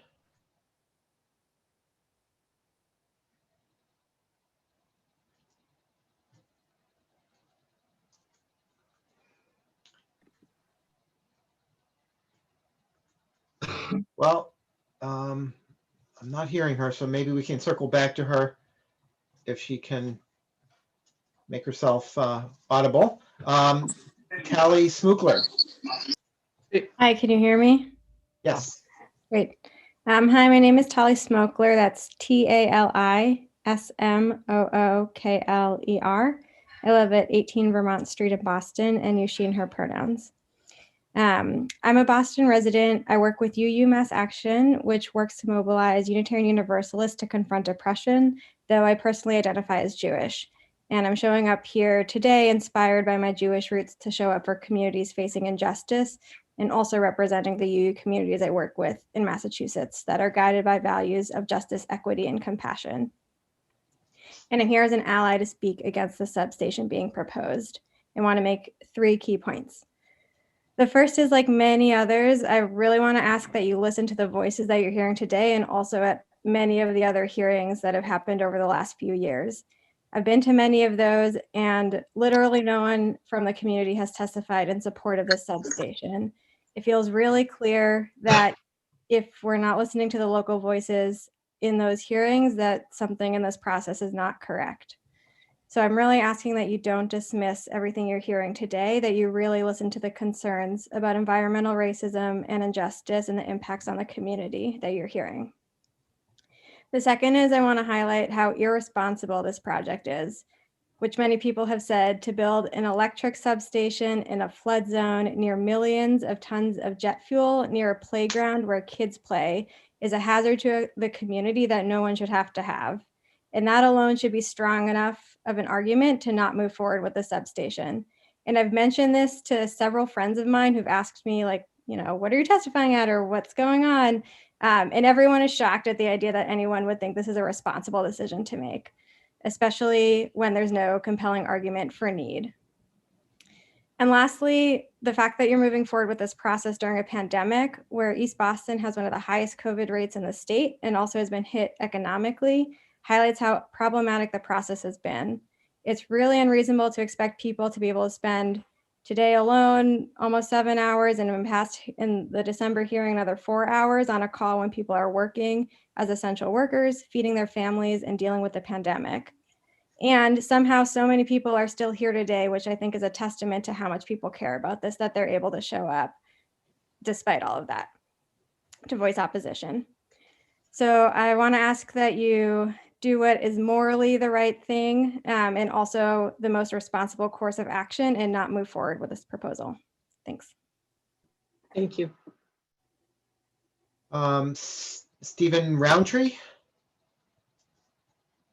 Yes, hello. Thank you. Good evening, all. Are you guys able to hear me?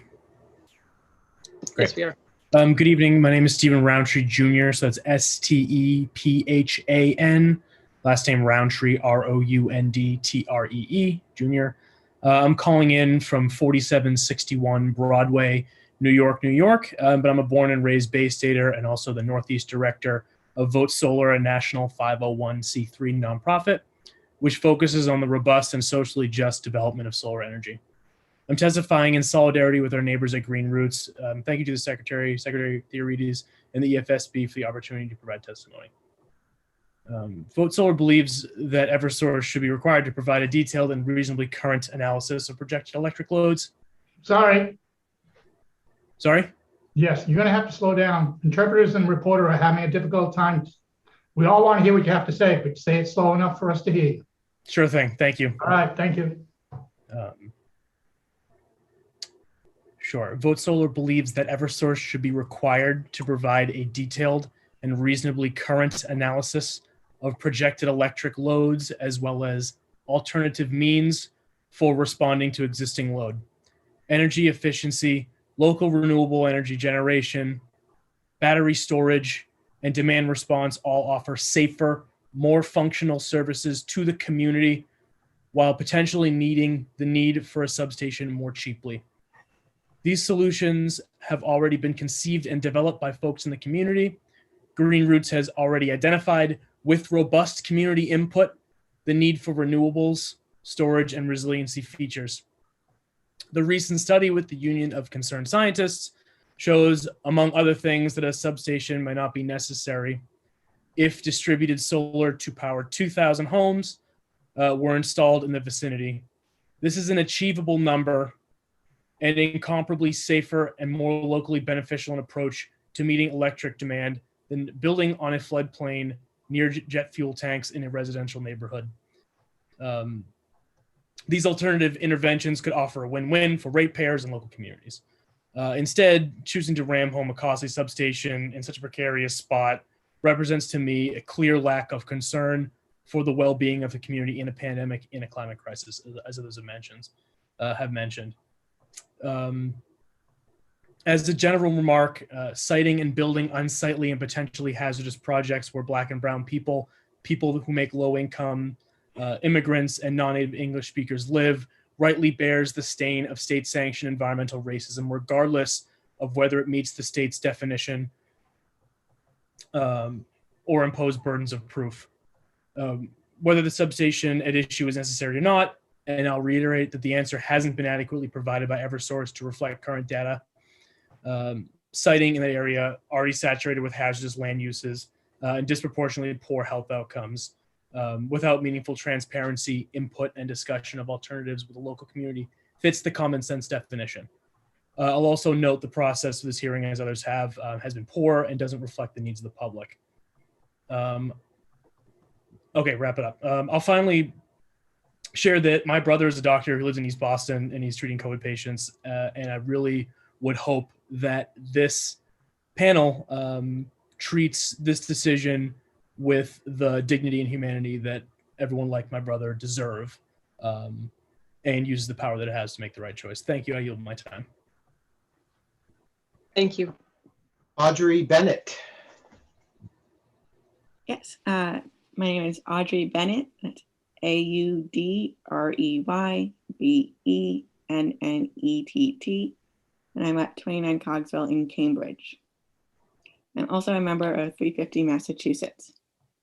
I'm here today to add my voice to the many voices speaking out against the Eversource substation being proposed for the banks of the Chelsea Creek in a densely populated neighborhood of East Boston.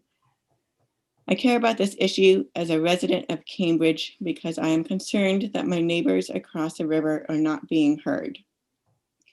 From the language translation failures to the fact that this meeting is scheduled for 7 hours during a workday with minimal guidance on when we will speak, there has been an obvious lack of consideration for the community's voice.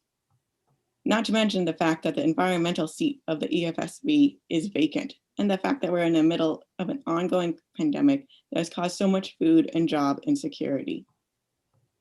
And as you know, there are 2 outstanding Title VI civil rights complaints about this project filed with federal agencies that are unresolved, in addition to an ongoing EPA-launched civil rights compliance review of EEA and its agencies. I care because for too long, Chelsea and East Boston have borne the brunt of infrastructure needs for areas far beyond, so that other communities, such as mine, can enjoy cleaner air and water and fewer health and safety risks. This substation adds to that history. It's past time that my community adds our voice to amplify the voices of our neighbors in fighting for their community and these basic rights. It's unacceptable and unjust to continue to put profits above people, as in the case of this substation. If we want to serve the community, this site should have a soccer field, not a substation. Don't you think that makes much more sense to place next to a playground? Thank you. Thank you. Maria Bellin Power. Yo solamente quiero asegurarme que Maritza, yo sé que quería hablar antes y Maritza creo que estaba disponible. She was, she's in the panel, but her microphone is off and her camera is off. So I No, yo sí escuché que el audio de ella estaba funcionando. Sí, está funcionando, gracias. Sí. Okay, well then, let's give it a shot. La cámara no la puso. Gracias, sí. Mi nombre es Maritza Manrique y yo soy una residente por 16 años aquí en la ciudad de East Boston. Estamos, nuestra comunidad, muy preocupados por pues esta subestación. No encontramos como un sentido real la comunidad de tener esta subestación, más si me ahora que estamos atravesando por una pandemia, una crisis pues de un medio ambiente no muy saludable. Ahí tenemos hijos todavía muy pequeños, de las cuales estamos mirando a mediano y plazo tiempo qué consecuencias nos puede traer a esta subestación aquí en nuestra comunidad. Así de que pues mi intervención es que en nombre de toda la comunidad de Boston, residentes por más de 10, 20 años, estamos sumamente preocupados. Los ruidos, las preocupaciones, lo que está preocupado exponiendo nuestras comunidades, estamos totalmente opuestos por los motivos ya expuestos aquí en esta reunión. Entonces, esa es mi intervención. Yo prácticamente estoy trabajando aquí en mi comunidad por muchos años. Yo soy una educadora de Family Child Care por 15 años. Yo trabajo con niños y también los padres me han manifestado la preocupación para sus hijos a futuro. Nosotros hacemos caminatas verdes por todas esas áreas, sacamos los niños a tomar pues en verano y en primavera los paseos. Así de que todos estos argumentos son los que nos preocupan en nuestra comunidad. Gracias por la oportunidad y estamos aquí muy atentos con todas las reuniones. Gracias. Thank you. Gracias. Maria Bellenpower. Hola, buenas noches. Mi nombre es María Belén Power, MARIABELENPOWER, y vivo en la 13 de la Admiral's Way en Chelsea. Bueno, antes de comenzar y antes de hablar de mi trabajo, me voy a presentar porque eso importa.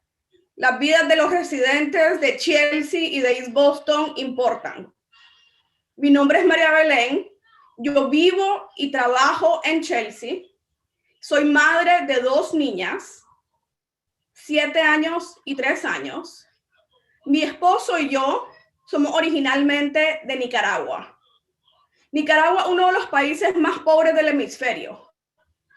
Al igual que muchos de mis vecinos en Chelsea y en East Boston, nosotros venimos de países en guerra, empobrecidos y con una gran historia de violencia.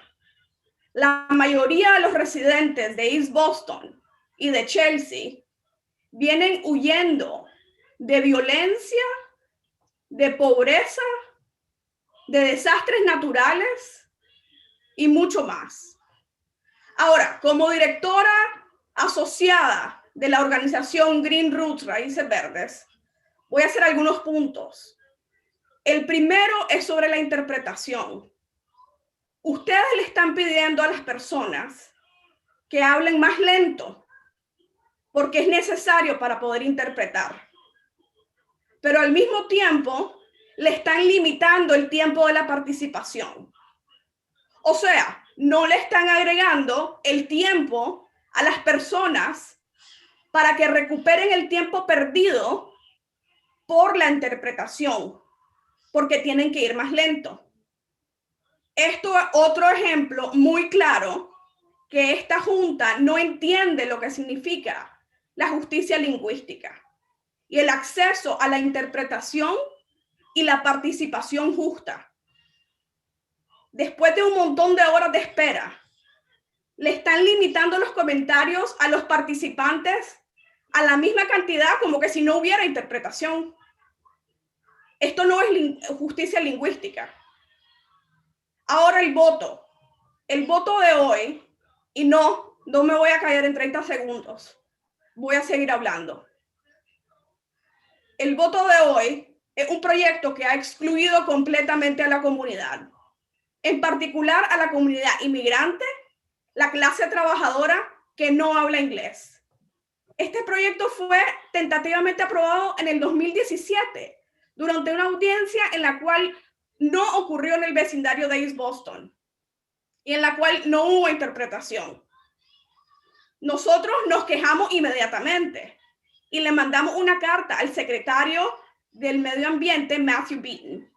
Él nunca tuvo la decencia de respondernos. Hemos tenido que demandar a la EPA por la falta de acceso al lenguaje durante este proceso. Ustedes jamás estarían interpretando estos procesos, jamás tuvieran interpretación para nuestra comunidad, si no fuera porque tenemos demandas en contra de la EPA y porque nos hemos quejado públicamente por la falta de derechos civiles en nuestra comunidad. ¿Cómo es posible que la audiencia del 2017, que no hubo interpretación, que no ocurrió en el vecindario, todavía sigue válida? Esa fue una reunión en la cual los derechos civiles de los residentes de East Boston fueron violados.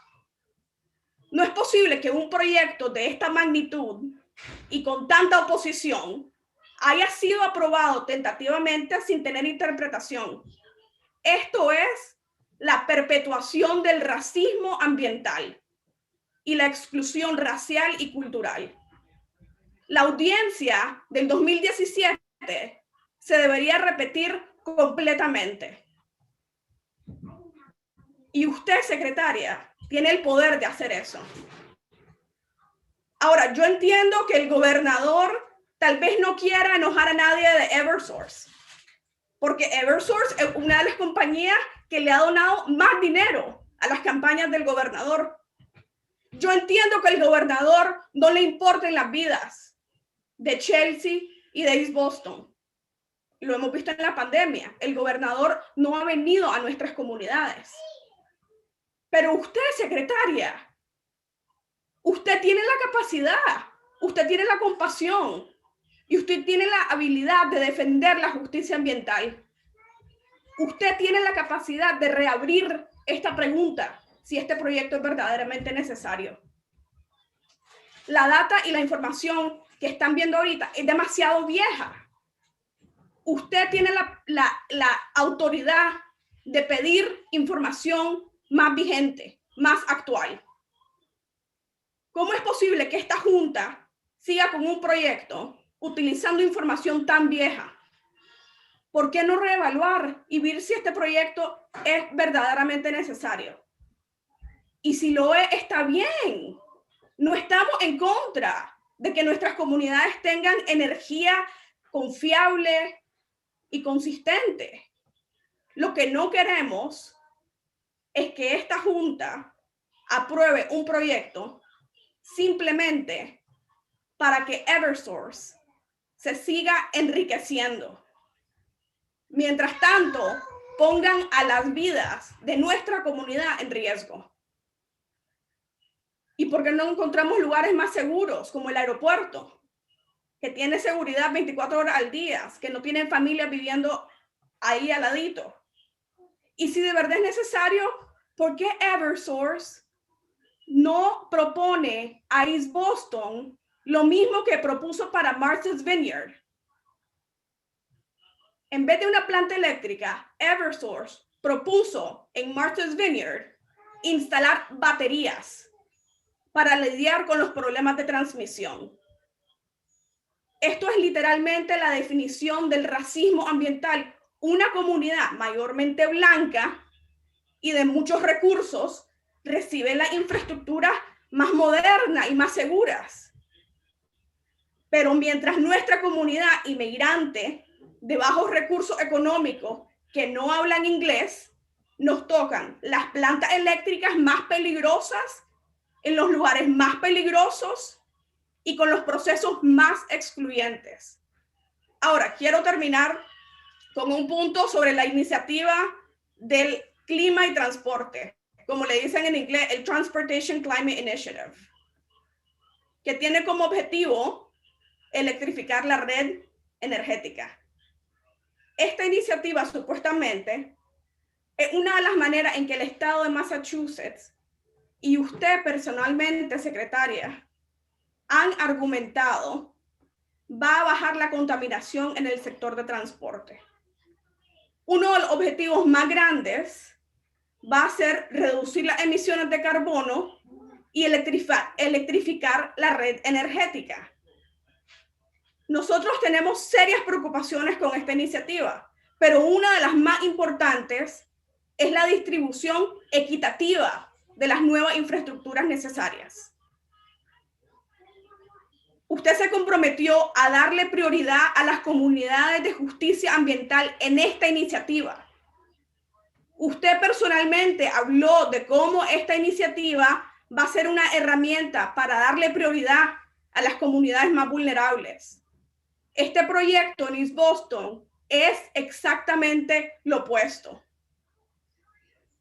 Ahora, quiero terminar diciendo que después de horas y horas y horas y horas de comentarios, de días y de años, escuchando la oposición a este proyecto, si ustedes aprueban esta propuesta sin reabrir la pregunta a ver si este proyecto es verdaderamente necesario o sin considerar alternativas como el aeropuerto, este proceso va a confirmar una vez más que esto no es nada más que un teatro, que ustedes de verdad no escuchan a las voces ni a las preocupaciones de los residentes más vulnerables, que ustedes de verdad les interesan las ganancias de las corporaciones y el status quo, y finalmente que esta junta simplemente está aquí para responder y aprobar las necesidades de la industria y las compañías eléctricas, y que no les interesa la seguridad de los residentes. Gracias. Gracias. Thank you. All right, I think we have time for a couple more of these before we stop for the evening. Mr. Green, who's next? Yes, our next speaker, Jonathan Gomez Pereira. Hello, good evening, everybody. It's been a while, so I'll try and be quick. My name is Jonathan Gomez Pereira, and I'm a Chelsea resident, lifelong Chelsea resident. Buenas tardes a todos, me llamo Jonathan Gomez Pereira. Soy un residente de Chelsea, y bueno, aquí voy a dar mi testimonio. I just wanted to start, I don't really have a planned sort of thing, so I'm just kind of snowballing off of what folks have been said, because I'm sure you've heard a lot of, a lot of pushback, right? Justified pushback. So I just wanted to elaborate a little bit on a term that's been tossed around a bit tonight, and that term is sacrifice zones. And that's what East Boston and Chelsea are. It really is sort of an elaboration on a term called national sacrifice zones, which was something that was coined by the US government to designate an area of land that was heavily contaminated as the result of mining and uranium during the Cold War. But that has sort of shifted, right, as we approach the contemporary. And what that looks like now is Chelsea and East Boston. So these are locations that are inhabited by low-income, marginalized populations who live adjacent to heavy industry. So what that looks like here is the airport, the jet fuel, all of the things that have been mentioned earlier tonight. And as a result of this intimate proximity, those living in these sacrifice zones are forced to make disproportionate health and economic sacrifices that their affluent and oftentimes white counterparts can often avoid. Yeah, I don't know if any of you guys are living in Chelsea or East Boston and really, experience what it's like to live here. It's almost like we're breathing different air, because we quite literally are. And then something else to note with sacrifice zones, there's been scholarship on it, and some patterns have emerged. So one of those patterns are when community members challenge their status as sacrifice zones in this capitalistic extractive system, state officials like yourselves and industries fail to give straight answers or rarely give any comprehensive information. Hence, we're getting the pushback tonight, right? So that's sort of my personal elaboration on that. But I really would urge you guys to consider the work that you're doing, because it really, like folks have said, there doesn't really seem to be a need for it. And the only reason this really is able to sort of succeed is because you're preying on existing social inequalities. And some of those have been mentioned. That's racism, like you're literally preying on xenophobia, racism. Like this kind of conversation would never happen in wealthier, whiter areas in the greater Boston area. But because Chelsea and East Boston aren't that, we're having this conversation tonight. And it hasn't just been tonight. I assume this conversation will continue on to tomorrow and days after this, which very unfortunate. So again, I'm urging you to consider reopening this case. And then just to sort of elaborate on what those health and economic sacrifices look like. I'm an organizer here in Chelsea, and what that looks like is folks, I work with people often. Some of them have mixed like immigration statuses and have, endured a lot throughout this pandemic, and you layering on a substation really isn't helpful. People are literally losing their jobs or have lost their jobs, are quarantining, are unable to fully participate in this allegedly democratic process. And it's unjust. It would never happen in a white neighborhood. So I ask you as either board members of the substation or as officials of the state to really consider how you are not even like complicit in white supremacist violence, but actual perpetuators. That's what this is. And with that, I will yield my time. Thank you. Thank you. Next is Susan Lamont. Hi there. I'm, let's see. It's good to be here. I know it's a long evening, so I'll try to be succinct. My name is Susan Lamont, Lemont. I live at 90 Robbins Road in Arlington, Massachusetts at 02476.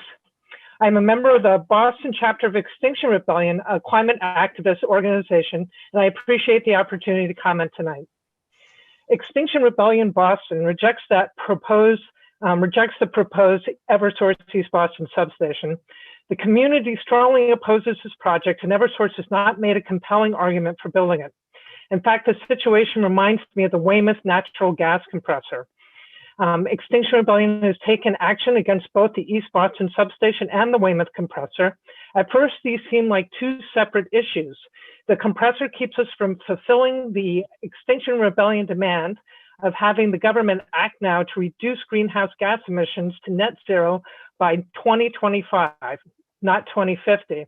The Eversource substation is a climate justice issue. More than 60% of East Boston residents are people of color. 45% are immigrants in this largely low-income area. The proposed substation will be built on Chelsea Creek, which already accommodates 100% of the jet fuel for Logan. Just lost my place here. For Logan, 79% of the gasoline used in Massachusetts, 66% of home heating oil for the region, and road salt for over 300 cities and towns. This is already too much to bear for one community. But if we look closely at the Weymouth compressor and Eversource substation controversies, they are similar. In both situations, state and federal regulators ignore the concerns of the residents, and the utility has failed to convince us that these facilities are necessary. Yet construction meets little resistance. As we previously heard in this hearing, Eversource has not made a convincing argument for building the substation here. The situation is similar to the Weymouth compressor. Like Eversource, Enbridge did not make a compelling case as to why the compressor was necessary. In October 2019, both Eversource and National Grid stated that they can meet natural gas demand without the compressor. Enbridge still built this facility with the cooperation of regulators. Our U.S. senators and congressional delegates opposed both facilities, but this did not prevent the projects from going forward. As with East Boston, the residents have considerable safety concerns in Weymouth. Federal regulators are going to revisit these grievances, although the compressor is ready to activate. It is clear that the state and federal regulators are ignoring what is best for both these communities. The Weymouth compressor is almost in operation, but today the Commonwealth of Massachusetts can cast aside politics, put the needs of East Boston first, and reject building the substation. I urge you to do so. Thanks for giving me the opportunity to comment. I appreciate you paying attention after this long day, and have a good evening. Thank you. Noemi Rodriguez. Buenas noches a todos. Mi nombre es Noemi Rodríguez. Soy un residente de East Boston por 8 años. He vivido aquí junto a mis 3 hijos. Una de las preocupaciones más grandes es que nos tengan como ignorantes, algo que nos duele mucho. Soy una mujer inmigrante con la estructura de trabajar muy duro dentro de este país y con mucha dignidad. Y ahora estoy aquí representando una comunidad. Yo soy un organizador en la área costera de East Boston y trabajo también para Greenville. Algo que me ha preocupado en estos últimos tiempos, siendo un residente de muchos años, yo no sabía que aquí estaban llevando a cabo la construcción de una planta eléctrica. Déjenme decirle que la ignorancia no llega más allá de donde el hombre lo piensa. Yo soy una persona que cuando fui niña escuché una explosión de una planta eléctrica cuando tenía 8 años. Y eso es totalmente horrible.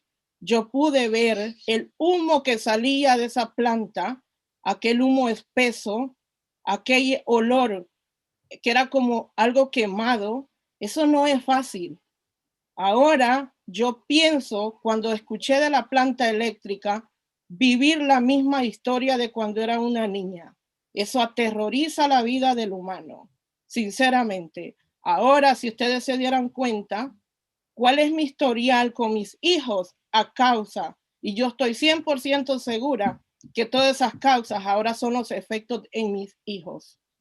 Hoy sufro con un hijo epiléptico y con otros problemas serios. Es bien importante recalcar en sus mentes como humanos que eso no es algo de reírse. El dinero no vale más que un alma. La vida de los humanos importan más que lo que el hombre piensa. Y yo creo que es el momento de decir no a esa subestación. Necesitamos parque para que nuestros hijos se puedan recrear y para que nuestros hijos tengan la perspectiva de vivir en una sociedad limpia y sin contaminación. Y ahora estoy aquí porque se negaron a escucharnos cuando dijimos que no queríamos más audiencia vía Zoom, porque muchos padres y muchas familias dentro de nuestra comunidad están ahora mismo consternados en una cama por la pandemia. Deben tener en cuenta que las palabras y los testimonios de nosotros como residentes de East Boston tienen que tener un valor en absoluto, ya que somos los que vamos a sufrir el impacto, tanto económico como ambiental. Y quiero que eso quede muy claro. Somos inmigrantes, pero no ignorantes. Y deben de tener eso muy, muy en mente. Aquí no queremos una subestación. Y soy un inmigrante de aquellos miles que luchan también por este país y luchan por sus hijos, porque también nuestros hijos merecen vivir en un lugar limpio y sano. No queremos esa subestación aquí adentro. Se lo estoy diciendo como una mujer hispana, hablante y que trabaja para la comunidad arduamente para ayudar a muchas familias que ahora mismo lo necesitan. Necesitamos áreas verdes, necesitamos campos recreativos, necesitamos algo que pueda educar a nuestros hijos para poder cuidar y proteger el ambiente, porque el futuro está en las manos de nuestros hijos. Nosotros estamos pasando ahora mismo, pero nuestros hijos son los que van a vivir aquí en estos sectores, donde en el tiempo va a ser una contaminación en absoluto. Así es de que no queremos subestación en East Boston. Gracias. Gracias. We are going to take one more tonight, and then we will reconvene in the morning. Okay, I guess our next speaker and last for the evening will be Stephen Lacy. Hi, everybody. Thanks for allowing us to speak and talk through this. Appreciate everybody's time. I'm a resident of East Boston. My name is Stephen Lacy, Stephen Lacey.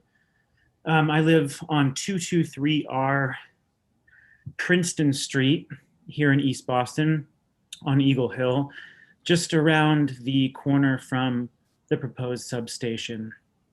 I'm a journalist covering utilities, climate change, the march of clean energy. I am not someone who reflexively rejects infrastructure.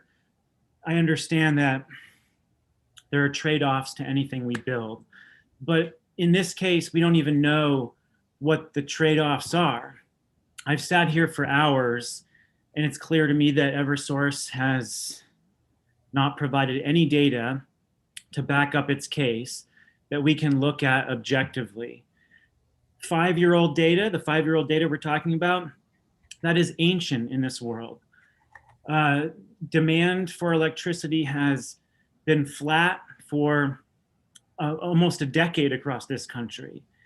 It's flattening in almost every region around the country. So if there's some strange reason why demand is suddenly surging here, we need to know about it.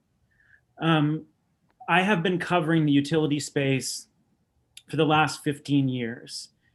And as I've looked at project after project, at the way utilities think about building infrastructure, it is clear that they're constantly using outdated data and outdated assumptions.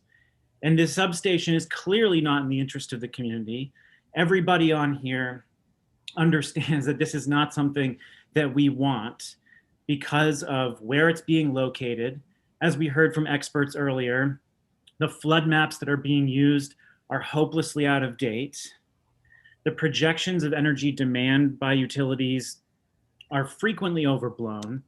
This is a problem across the utility industry in general. So if Eversource says that it has an overwhelming need, I encourage them to come forward and show us the information. I go down to Condor Park every day with my 18-month-old daughter.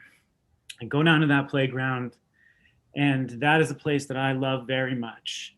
And the idea that now when I go down there with my 1.5-year-old daughter, there's going to be a substation right there next to fuel tanks in an area where it is pretty clear that flooding is going to get worse.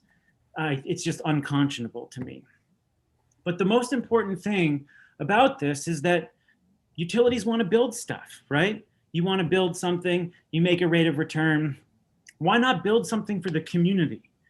We've heard a number of people talk about the study about what it would take to build rooftop solar systems or battery storage systems or the use of demand response.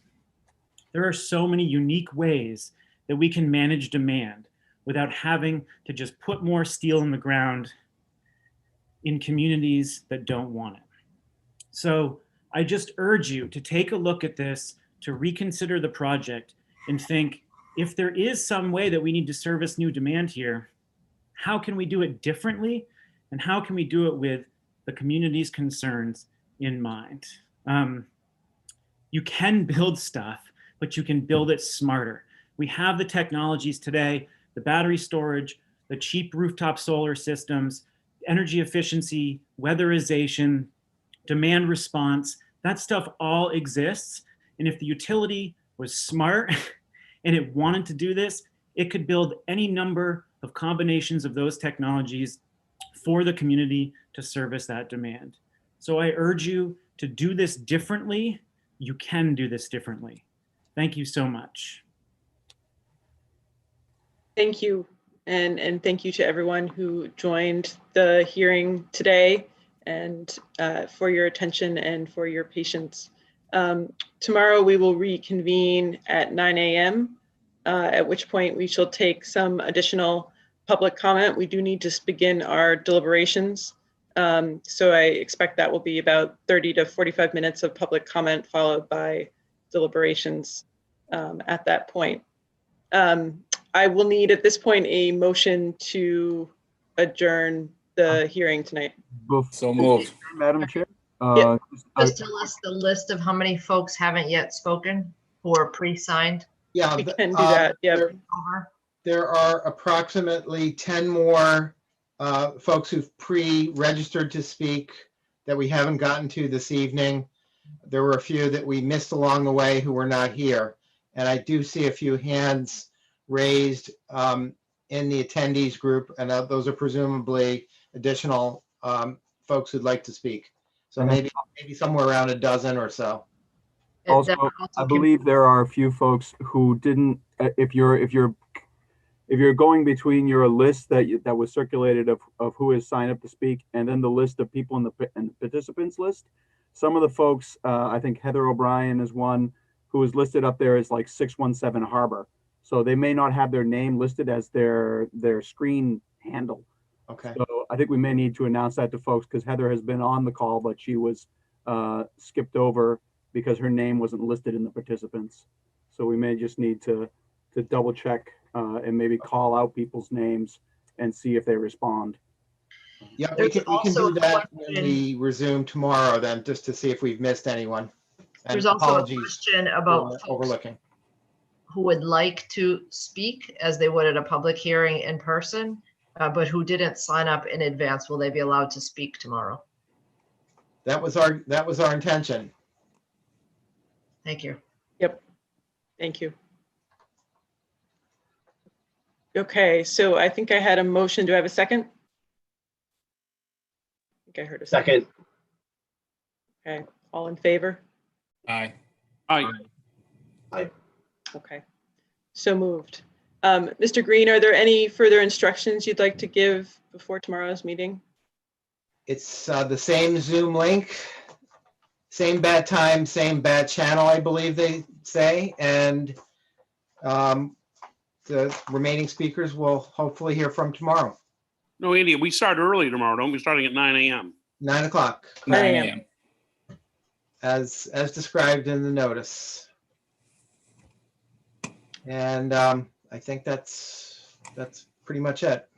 Okay. Thank you. Thank you. Good night.